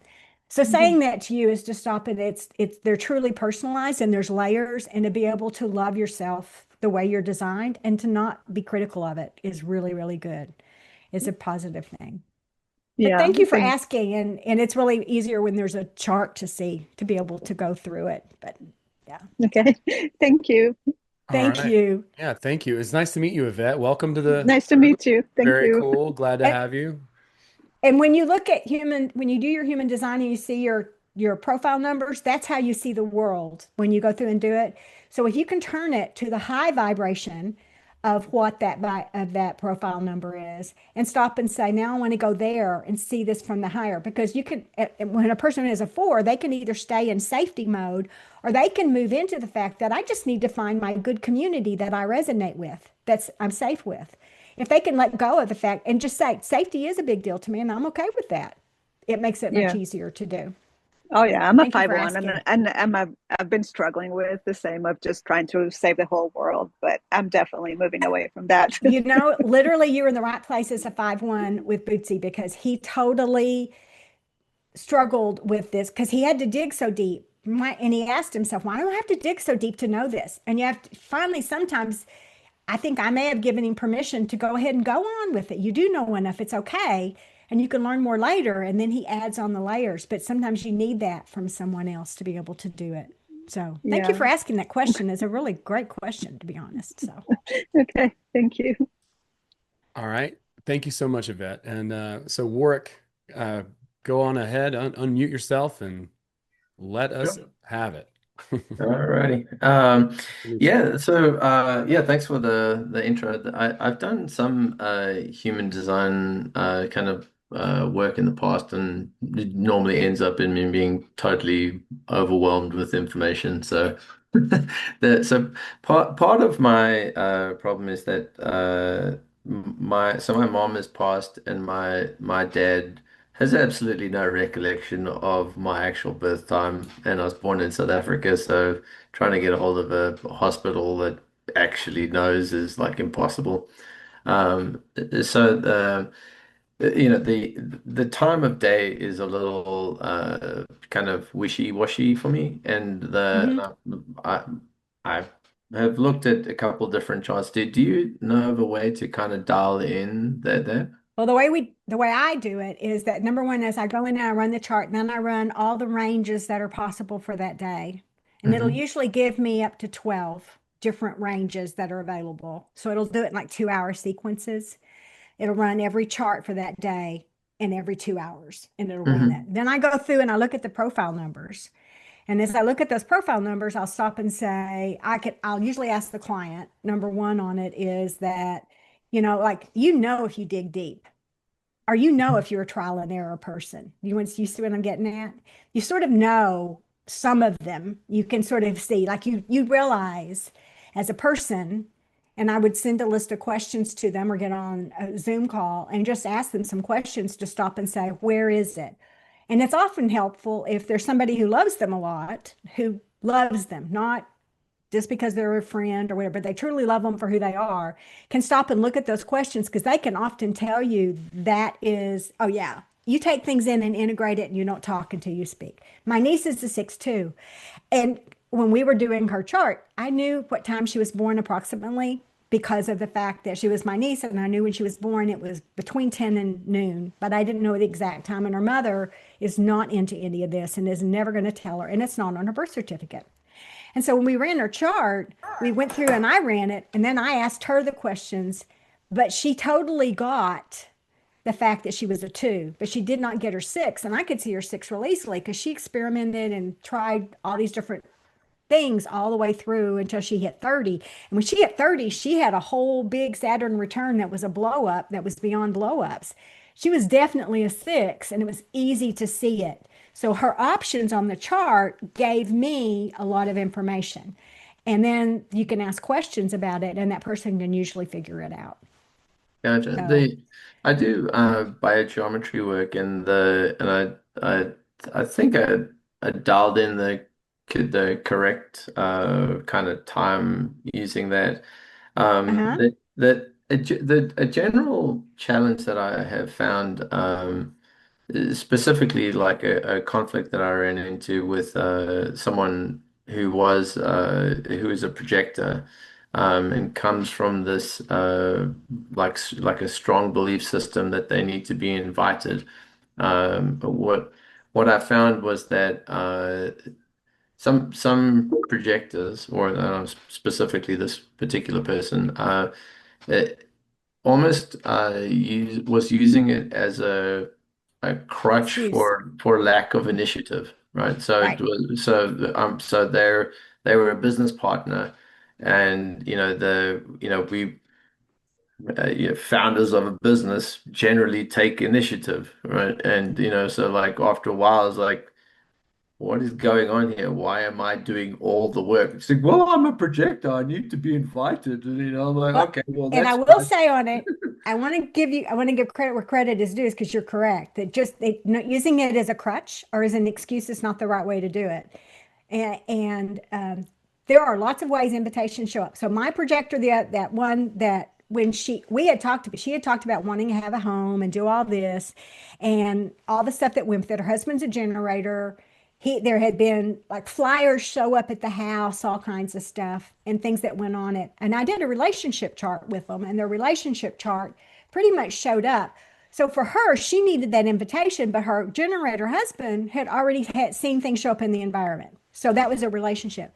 So when the universe basically took away their rent house and said, you don't have a place to live at all in 60 days, she couldn't even see that as an invitation. But it was a biggest invitation I've ever seen, is that you're just invited to go look for another place to live some way. And when I reworded it, it totally changed her process of it.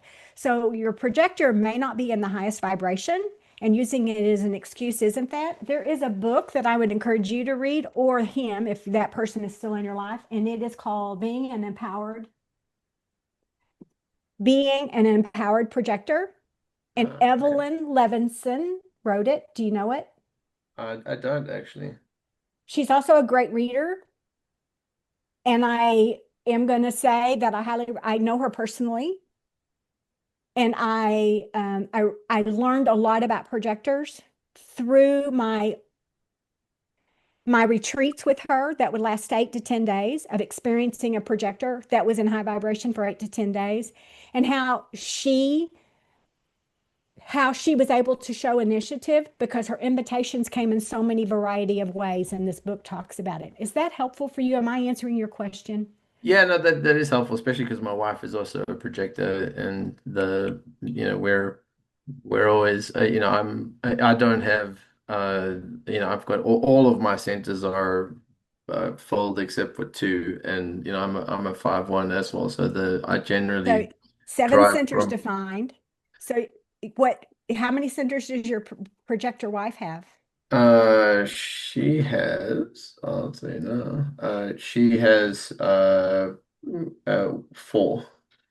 4. So for you know, she goes somewhere, she can feel overwhelmed in being in another place until she figures out it's not her energy, just to be fair. Whereas you can Right. go in and only those 2 centers do you really pick up their other energy stuff on it. And so for you, learning to recognize that it takes a little bit more for her to figure out what's hers and what's not, or if she doesn't feel good somewhere, that's because that energy is not good for her energy field. The other Mm. book I would say to everyone is it's called Parenting the Child You Have. Hmm. Do not buy it on Kindle, because you're going to mark in this book, and it is called, this is my husband can hear me, so I have to be really quiet. This is my relationship book. I go in and say, I'm a manifesting generator, and I have a child that's a generator who happens to be my husband. And I treat that generator child the way this book talks about it. And I started getting along a whole lot better with my husband. He's not a child. He isn't even acting like a child. I changed me for me to respond to that type in a different way than I did before that. Did that make sense to you? It's about Yes. me and how I respond to them. Am I giving them what they need for them to be successful as a projector, or what they need to be successful as a generator, or what another manifesting generator needs, or whatever it may be? But I use it as a relationship book for anyone. I use it in I don't use it with clients, because in clients I'm supposed to call the hard stuff, but I do it with my friends, and I do it with my niece. I mean, I go in with my niece and use this book, and it's a relationship book to me, even though it says parenting the child you have. And April does a great job with it. She's a wonderful human design person that does that. I will tell you, if you have elderly parents and you can figure out halfway what their design is, it will help you deal with them more effectively, especially as they get older. And what you may see as being set in their ways or hard-headed, you may see their design show up more and the lower vibration of it. And you can help build to the higher vibration of it by treating them by the way their design is there. Did that That's make very, sense?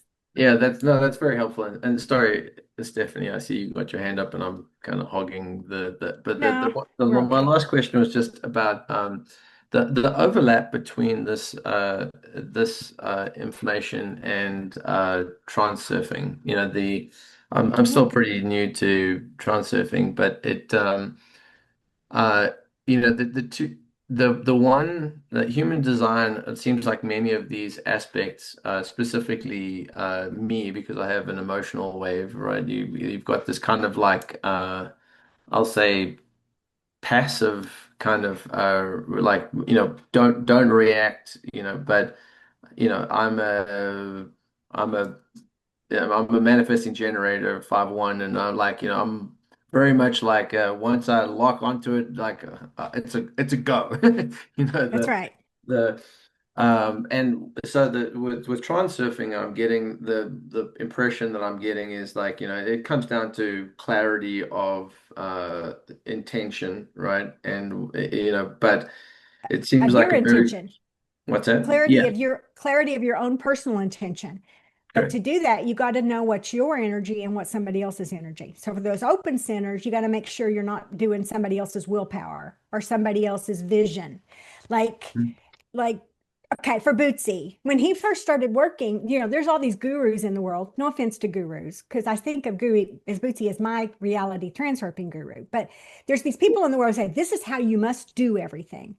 And this is the way you must do email marketing. And this is the way you guys, he couldn't do it the way the world said to do it. He had to do it the way he was designed to do it.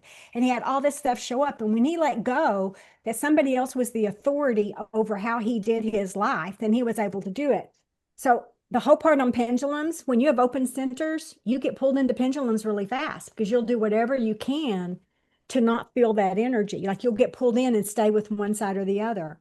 The whole wave of fortune, all of this stuff about the whole thing on clarity and getting the clarity is figuring out what's mine and what's somebody else's. The chaos in our political worlds in the last year across the whole globe had been really strong. And if people figured out what they really value and what they don't value, and then live with intention by those values. And that's probably been the most of my sessions this past year have been people trying to figure out what they value through, and they know human design, they're able to get there sometimes more clearly and stop and look at what do I really value in life? And am I trying to live according to what society said? Because I have an open crown, and all of a sudden I think I have to do whatever this person does, or I have to have a house. My friend that had to do the house, her budget thing was her limitation, and she didn't think they could afford it. And it was one of those things that came up that she was doing it by society standards, and we started doing it by clarity and saying, okay, it's going to show up. And literally, they told her she doesn't have a house. The people put the house 2 days on the market. 2 days later, they go look at it, they make an offer, and they sort of let it sit. And the people wait and see if more offers come in. And then about a week later, they say, we're just going to take it and go. And they got the whole thing they needed. That's because she had clarity that this was the house. She had she even called, she says, are we supposed to up the offer? And I said, no, we muscle tested it. We did it all. No, you're not supposed to up the offer. Leave the offer alone. They got the house at the offer they made. But they had clarity and their intentions stayed with it and they were able to focus with their own values. So Right. human design gives you a structure. Human design can help you have a structure to feel those values and live within them. Got it. Okay. And I can tell you when I started living within what I valued instead of trying to do what appeased my husband or what appeased my family or what did all that, I started liking me more. And the more I liked me, the more I felt in alignment. And I can tell you, I was conditioned, deconditioning is one of the things I talk about in human design. I didn't do a lot on it, but we get conditioned by society and by our families and by our religions and by our organizations, which are the pendulums in reality transurfing. Those are the pendulums. They have conditioned us to that we're supposed to be like this and to let go of that conditioning. For Bootsy to let go of the fact that he's probably should never have an 8 to 5 or a 9 to 5 job was probably something that was not real comfortable to his family, more than likely. Still not. But he shouldn't. It's one of those things that his design, if you go through and you read the gates and the stuff in his design and where they are, and that's deep in layers, you guys, that's way beyond what we've done. But it says in there so distinctly, he should never do an 8 to 5 job. He will be miserable in it. Going to work and doing that, he needs to be able to be creative, innovative, and to go with the flow on what he's doing. And he's not even a projector. He is a generator. But he has to be able to do that. Did that help, Warwick, some? Yeah, no, that's very helpful. Thank you. Okay. Thank you so The much. conditioning part, we do the conditioning, we get a lot of that, and then we get stuck in those pendulums because we're conditioned that we have to be this way. Right. So. Thanks. A lot of unlearning. It is a lot of unlearning. Well, let's grab Stephanie here. She's had her hand up, and Okay. I'm excited to hear what she may have to say. What's up, Stephanie? Hi. I'm sorry that I'm driving. This is why I have my camera down this That's entire okay. time.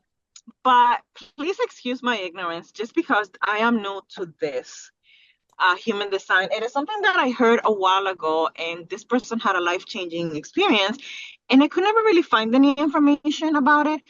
So I downloaded my chart, and I was able to understand a little bit of it.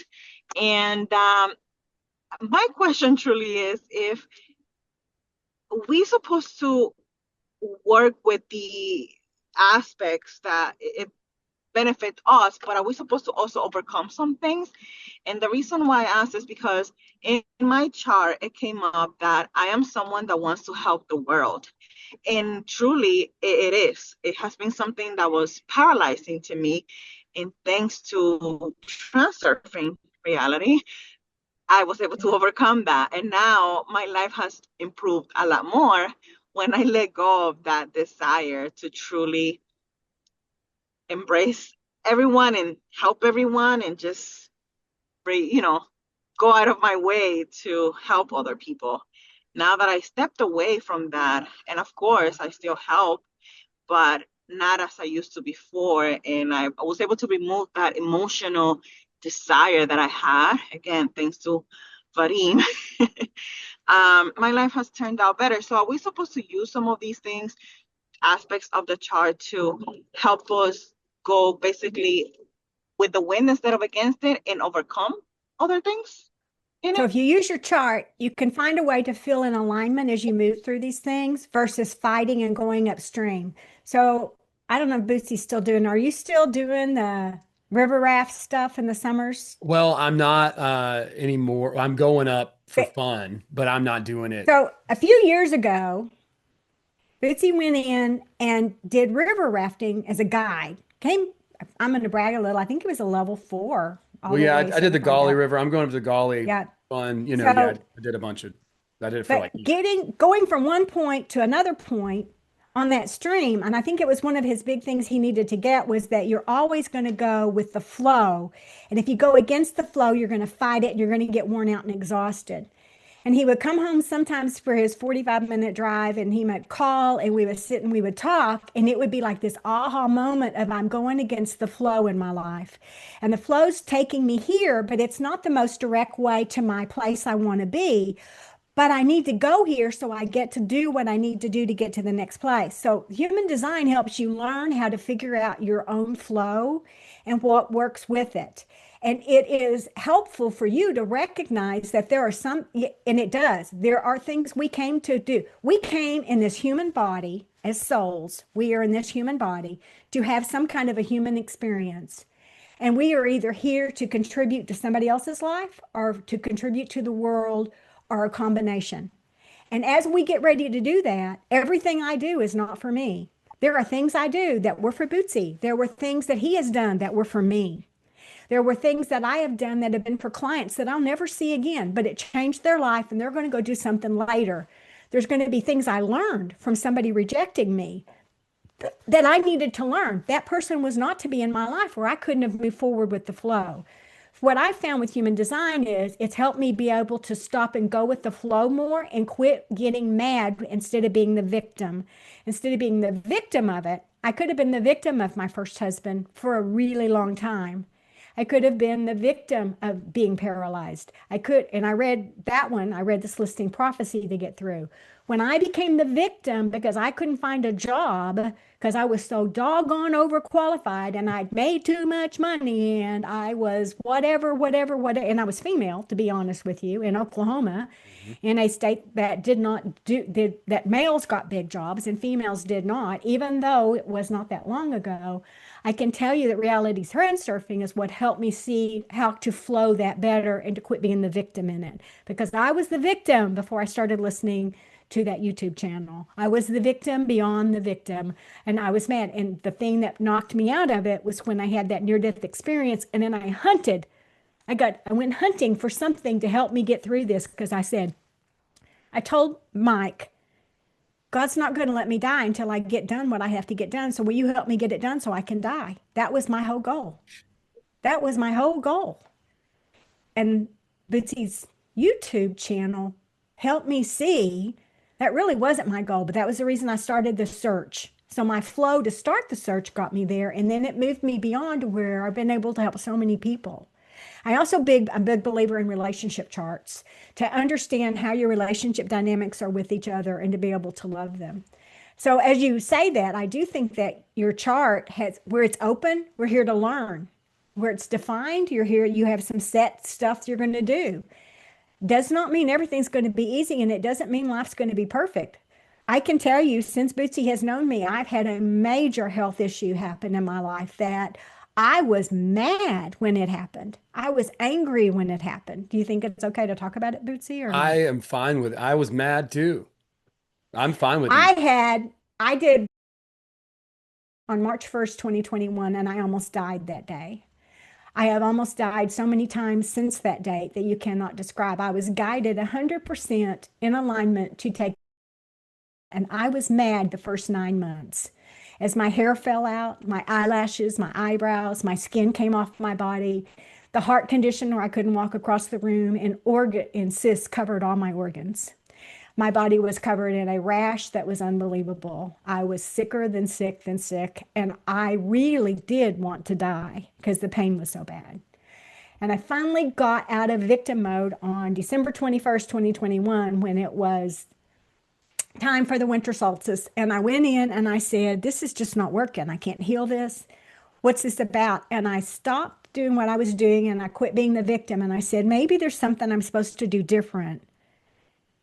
Maybe I'm supposed to help my doctor get rid of his blocks around this stupid, see, I didn't curse that time, stupid. Warranted. It was warranted. I don't call it that. He knows what I call it. Yeah. It's the day I did not get to die. But I started clearing blocks of my doctor to find alternative methods to be able to help people. And I started activating him to get aha moments. And I went once a week to him because I was so sick. And within the next 4 months, he started all these weird, crazy, unusual treatments. And now I'm still alive. I haven't died. The heart condition's under control. The cysts are off of my organs. I am on a really weird new protocol right now to see if they can get the rest off. My skin still peels off. I did get, my husband teases that most people paid a lot of money for all of those skin tightening things to get to be, because I'm 68 years old, you guys, and I'm telling you, my skin came off in layers, just rolled off of my body. But when it came back, it was like baby skin and it was tight and it was, you know, my husband teases me that we would have paid a lot of money for that whole kind of thing, but it was tough. But my whole purpose of that was I was no longer the victim. I was the advocate for my doctor to have somebody. And his practice has totally changed. He's added functional medicine. He has added counseling. He's added mindfulness. He has built a new building. He's 6 times larger. And he's a medical doctor who says the old way doesn't work. We're going to find the root cause of what's wrong. Supplements are important. Genetic testing is important to see if you have something.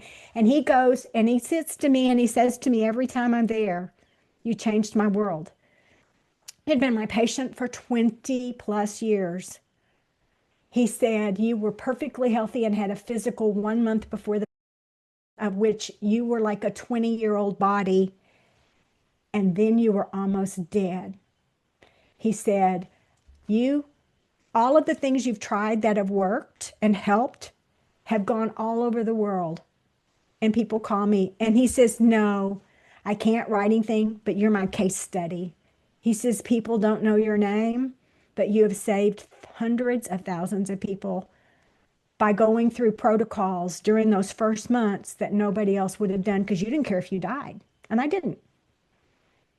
So when I say that to you, is that we're going to have stuff that's really shitty and really awful and really hard, but sometimes we do it for somebody else. And if this doctor can get more Western doctors to start integrating Eastern modalities and integrating different things and mindfulness and all those processes in, then it was worth it. I will tell you right now, I've had 6 stem cell treatments. I'm now on a whole new protocol with a whole new thing that's very different that seems to be helping. I have my hair back. I have my skin. I can walk across the room. I can do stuff I could not do for a long time. And every time I walk in, last time I came in, I was in there and I came in and he said, "Hey," and he had his computer and some papers under it. And he said, I don't know what happens, but about a week before you get here or 2 or 3 days before you get here now, because I go every month or two to see him now. He said, "I get this big aha moment and this big aha moment of this thing to try." And he says, "Do you want to try something new?" And I'm like, "Yeah, I'll try something new." And he says, "Great." And he says, "Let's try this and see how it works and let's see what we can get going." If you had seen my body then and you saw my body you know how many things have worked. And lots of people, I had almost every reaction that there was. Some people had 1, some people had 2. I had them all. And the fact that I didn't die was the whole fact of that it changed his world and it changed what he does. Does any other Western doctor like him? Most of them are mad at him now, but that's okay. He's okay with that. As I say that to you, so you're not going to like it all, but you will find that you may have changed somebody else's life.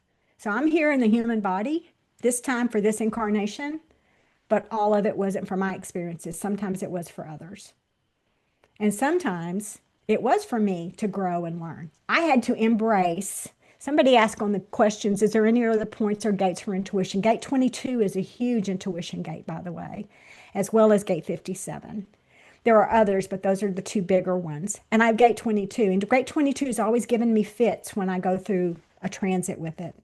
And it's all about the relationships and grace and all of this. And I will say honestly on it is that my intuition has become stronger. My abilities to do stuff have become better because I went through it. But I didn't do it for me. I did it for my doctor who has really tried. So I hope that helps a little bit for Steph. I really appreciate you sharing that. Honestly, like it's So- dicey. We'll bleep it out for the YouTubes, for obvious Thank reasons. you. But yeah, thank you so much. Yeah, we don't need you to get a zillion calls about No, doesn't we happen don't and need. it doesn't exist because that's what happens. So Oh no, I don't need to get in trouble by YouTube again. And that's why, I I think know it's good that we're we're doing gonna, it yeah, in this it's there. and then we can just bleep out certain words. I'll just have I don't do anything that would be on there that would, because I don't need somebody to get banned because Right. of the fact that yeah, no, I my appreciate fact, my reality and my fact and their reality and their facts are very different. So Absolutely. Yeah, that's a good point. Yeah, that's why I think it's better to have this a private container that's just in the school group. And Jeana is in the school group now. If people want to get a reading, if they want to work with you, what's the best way? Can they send you a message on school? Should they email you? What do you think is they can best? do a school, but they can also email me. I'll put it in. And it's my first name, Jeana, at jeanalock.com. You can email me. And some of you put your charts in here, and I saw them. I have to download them and then go put them in a folder and then pull them out, which is fine. I don't mind doing that. It takes a minute to get all that going on there. But yeah, it's one of those things that I'm more than happy to do on that. And to be honest with you, I usually, when I do this, if you see something that would be helpful for the whole group, Bootsy, then ask and we can come back in and just do one that we do. And you could just ask. Maybe we could do a workshop Yeah. or something, and Yeah, just you like can do people can workshops or contribute a something. I little don't bit. mind. My point is, I want people to understand who they are and love themselves. When Yeah. I started loving me, then I got where I didn't have to judge other people near as badly. And I didn't have to think they were wrong. And it's sort of like, because they're in a low vibration, that's okay. They can be in a low vibration. That doesn't mean I have to absorb their low vibration. And I was absorbing a lot. I have a lot of open centers, and I was absorbing a lot of their energies. And then I would think badly, of where I was. If you can learn to love yourself the way you are, and then look at the others, and you can say, just because I respect who they are doesn't mean I have to let them into my energy field. Right. Big lesson for Bootsy. He had to do it, and he had to no longer be a victim to somebody who did something bad to him. They can do something bad, but that was their problem. They get to live with the karma later, and the karma will show up later for them somewhere in another incarnation, more than likely. So Yeah. I always remind myself of that. I came here and I chose to come back in this lifetime at this point in time. I chose. I must have had a doggone good reason. And my guide, who happens to be named, probably reminds me of that pretty often. But there's a really good reason of why I chose to be back. There's a really good reason of why I had to send a thank you note to Bootsy. There's a really good reason of some stuff that happened. And sometimes when it tugs at you so hard you can't see straight, you need to know there's a really good reason for it. And it may have to do with what you came here to do in this lifetime. It may have been, I honestly thought he just needed to know he had great YouTubes. I mean, he had really great, it was great. And it made a difference in somebody's life. He saved somebody's life. He needed to know that. Then we became friends, which was a nice connection for me. But I've sent other thank yous to people that I've not become friends with. But I know it made a difference.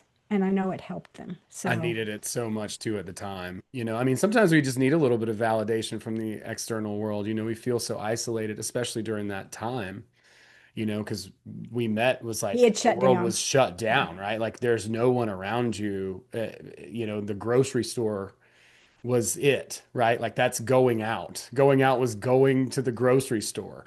So it was really, I needed it too. So I appreciate it. I'm grateful that you reached out and followed your intuition. I always encourage everybody to do the same. And yeah, we'll kick it around, guys, and figure out some way to do like maybe like a mass reading or something like that. Yeah, like a we little can do that. workshop. And we could do them in some small groups of 10 or something, which is All a right. little simpler sometimes. Okay, cool. Yeah, we could do some breakouts. And yeah. That's great. Yeah. And from there, guys, I really appreciate y'all for being here. Thanks for staying and hanging out with us. I hope you got something out of this.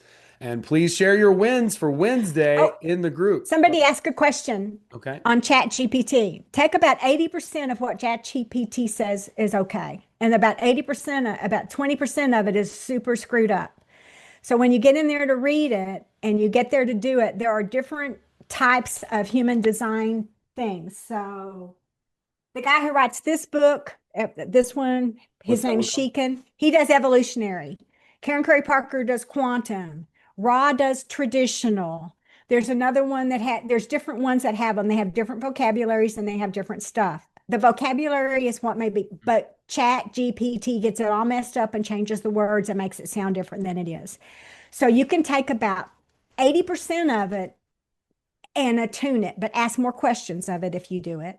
and ask real particular questions like, say, how would a quantum human design, because quantum human design is going to talk in the high vibration, and say, how would a quantum human design person state this material? They're going to pull Karen Curry Parker and a lot of the other stuff. My stuff's trained under Shekin and Karen Curry Parker, and I've done some under Emma Dunwoody. I've done a little bit of stuff, not much, but I've done quite a bit under a Jamie Palmer on getting your ideal clients for people who have business. It's a whole deal on how to find your ideal clients and connect with them, and doing certifications in that. So saying that to you is, if I look at it and somebody sends me something, here's what Chat GTT said, I usually get just, it's about 80%.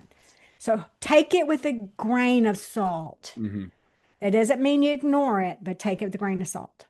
Yeah, that's really good advice. I would say that about ChatGPT, about just about any topic too, if I'm honest. Like, it's great to just like bounce stuff off of and ask questions, but like you got to be the person that decide it, right? Like you can't let the pendulum dictate you. You got to dictate the pendulum. You got to dictate the pendulum. Yeah. So, and then it's your ally. It's no longer your enemy. So, there was a manifester in this book group, and you might want to read the book Informed. who's the author? Informed is by Holly Herb, Herbig. Can't see it, I'm sure. Herbig? Informed. Yeah. Herbig. Yeah. And for reflectors, this lady's awesome. She's out of Australia. She came to the United States. I got to attend 2 retreats with her in 2 weeks and spend time with her. And it is The Human Design Reflector by Amber Clemens. And if you're our reflector, I encourage you to have a reading with her. That's for reflectors. Okay. It's I use it a lot when I'm working with a reflector. If you know of a reflector or live with a reflector, you know a manifestor or live with a manifestor or know a projector or live with a projector, I'm telling you, it's very helpful to understand some of the stuff in these books. So yeah, most of these are written by quantum human design specialists.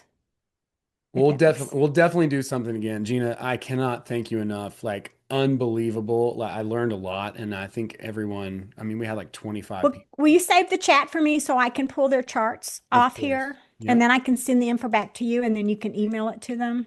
Yep, absolutely. Happy to do it. Yep, happy to do it. And then, yeah, guys, Wednesday. It's Wednesday. This could be a win. You could post about this as a win if you wanted to. Whatever you want. Anything. You found a penny on the ground. It was heads up. It was tails down. That doesn't matter. Just let us know. We're building that wave of fortune every little bit, and this group has been amazing. And then I have another friend of mine that I will have on a similar call to this next Wednesday, and we'll be talking about dating and relationships. It's going to get very juicy, so so that'll be a lot of fun. And please show up for that. Bootsy, I want to add one thing since you're doing that next week. Do not let human design stop you from a relationship. Okay. When somebody says, oh, that's not a good design for you, there's no bad design. It really depends upon how much you want to be able to love and respect the other person for who they are. And the design stuff there can be some struggles and some stuff. Bootsy's got gate 34 and I've got gate 34. We could struggle and say who's the most powerful, but we don't, because we're okay with it. So do not let human design dictate who you marry, who you have relationships with, or who you do. Use it to just align your own alignment and to respect others, and then remove yourself from energies that are not good for you. That's such good advice. Yeah, I strongly agree with that. Yeah, it'd be so easy. Like, it goes back to that whole like using it as a crutch thing that was talking Don't do that. about, right? Like, people who are in relationships with us are there for a mirror for us. So that's right. They're there to teach us about ourselves, and we're there to teach them about themselves. Or support you. They're either there to teach or support you. Yeah. So, yeah. And maybe there's been relationships you may have been in that you were supposed to walk away from, and you didn't. And you didn't do it in 3 lifetimes. And you got back to come to this lifetime and to say, did you get the lesson that you should have walked away from that doggone relationship? Yeah. And when you get the lesson, you get to move on. And just thinking, if you've ever had somebody, you're like, why didn't I do that a long time ago? Boy, you wonder how many lifetimes you had that same kind of crappy relationship that you didn't walk away. And now all of a sudden you find, I am really whole when I walked away from that. So giving yourself the courtesy, because you do learn from relationships, and being able to have the courage to walk away if you're supposed to walk away.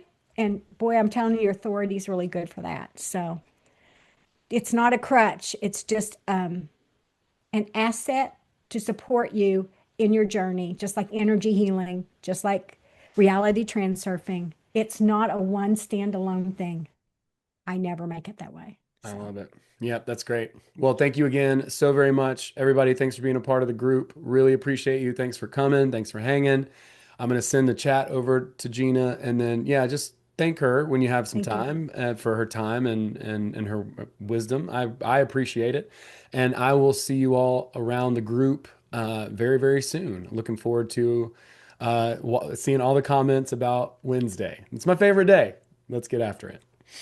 Thank you. Thanks, Bootsy, for allowing me to come and y'all taking all this time. Thank you. Thanks, Jeana. Thanks, everybody. Bye. Y'all have a great day. Cheers.